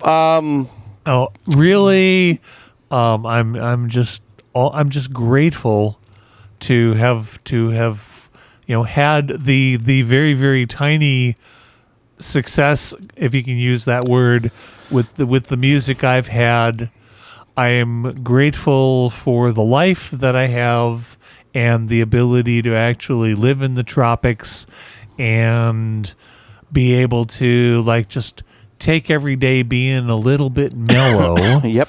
And not have to deal with so much of the crap, pardon my English, that so many people have to deal with on a daily basis. And I'm grateful that I have the friends that I have, including you guys and Danny Lynn and Heather, Danny and Chris and everybody else, because in a lot of ways that's where true riches are. Yeah, in the I agree with world. you. Yeah, no. And occasionally I've been gifted with the ability to pull something interesting out of the cosmos and make it into form in a song or a story or whatever. And that is a gift from the universe too that I have to be grateful for. And with any luck, I'll still be around and enjoying it all for a few more years. Life is beauty and challenge.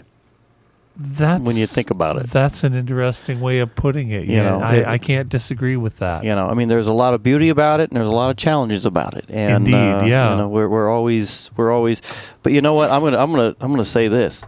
You rat bastards! You had a song on Margaritaville radio, and I think that's freaking cool. Bucket list. I think it's cool, and I'm happy that you were able to make that happen, and we're very proud of that. So, and we're proud to know you, and thank you. Appreciate you being on the show Muchas tonight. gracias to speak a little bit of Spanish, which I've found an amazing amount of use for here in Florida that I wasn't really expecting, because in Panama it's the default. Yeah. But here it's like all the housekeepers in the hotel I was at, and the occasional other person I've run into here and there. The lady this morning, as I was walking by in the process of getting ready to check out, just started babbling at me in Spanish, and I'm like, buenos dias. It's like, you had song on Radio Margaritaville. No, I don't think she's ever listened to Radio Margaritaville. But, the things that open up for me as a result of... Autography? As a result of, living out of the country, learning another language, and things like that. I am just so blessed in this life with all the things that have happened. And that's the way to look at it. Every day is a blessing. Every day is a holiday. If you take the way John Prine put it, life is a blessing. It's a delicatessen. I love that. Is my it's my favorite line. Cool. And it's like, what was it Mae West once said? Life is a banquet, and most poor bastards are starving to death. But yeah, exactly. I mean, when you really think about it, it is. It really is. All right, well, we're going to close the show out. Thank you, Loren, for being a part of what we're doing. You guys can all get offline and go to bed now if you've been hanging out waiting for us. This is past my bedtime, so Michelle's over there with the ugly face with a yawn. So, thank you, everybody. Yeah. Were you picking your nose earlier, Michelle? Oh my God! See, that's on camera.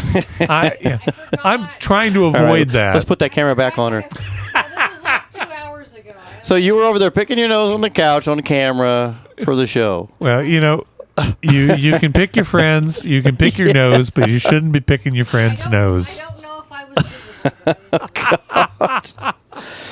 Well, you know what? Some things here at the Beechy Shell Hideaway in the Beechy Shell Studios, you just never know what's going to happen. So, again, it's a coastal confession. It's a coastal confession. Ladies and gentlemen, Michelle may or may not have been picking her nose on the couch tonight when the camera was on her.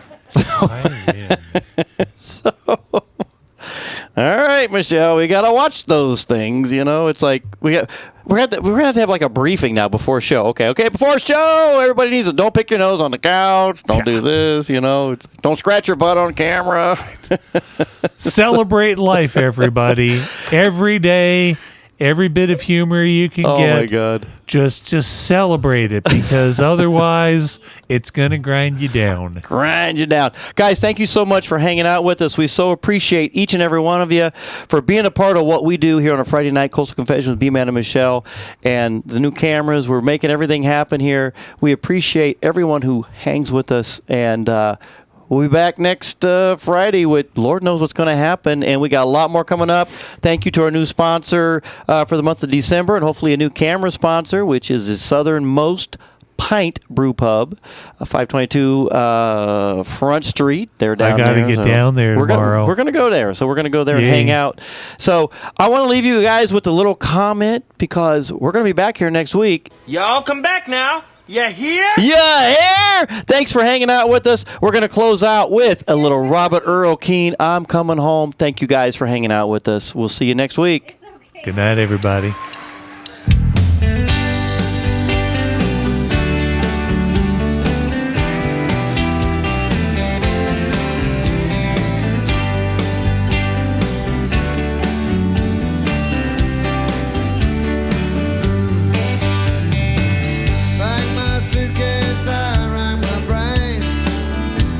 Taking on a late night train. Took a taxi through the pouring rain.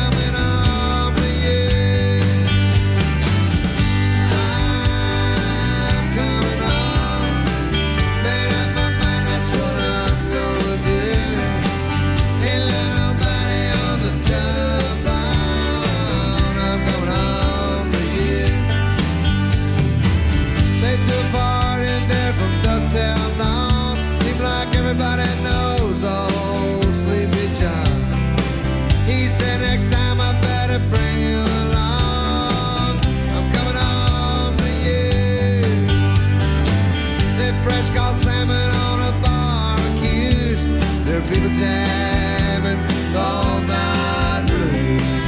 Life is great out in Santa Cruz, but I'm coming home to you. I'm coming home, made up my mind, that's what I'm gonna do. Ain't let nobody on the telephone. I'm coming home to you.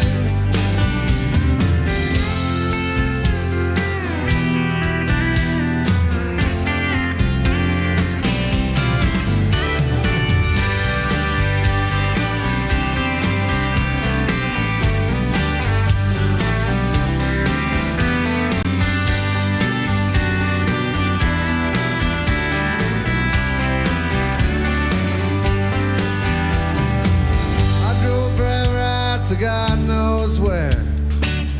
Come 10:30 there was no one there. They couldn't pay me but I didn't care. I'm coming home to you. I'm feeling better since I got you gone. I read it over and over when the road gets hard. Ain't nothing better than your own backyard. And coming home to you. I'm coming home. Made up my mind, that's what I'm gonna do. Ain't let nobody on the telephone. I'm coming home to you. I'm coming home. Made up my mind, that's what I'm gonna do. Can't let nobody on the telephone. I'm coming home to you. Pack my suitcase, I ran my brain. I bought a ticket on a midnight train. Took a taxi through the pouring rain.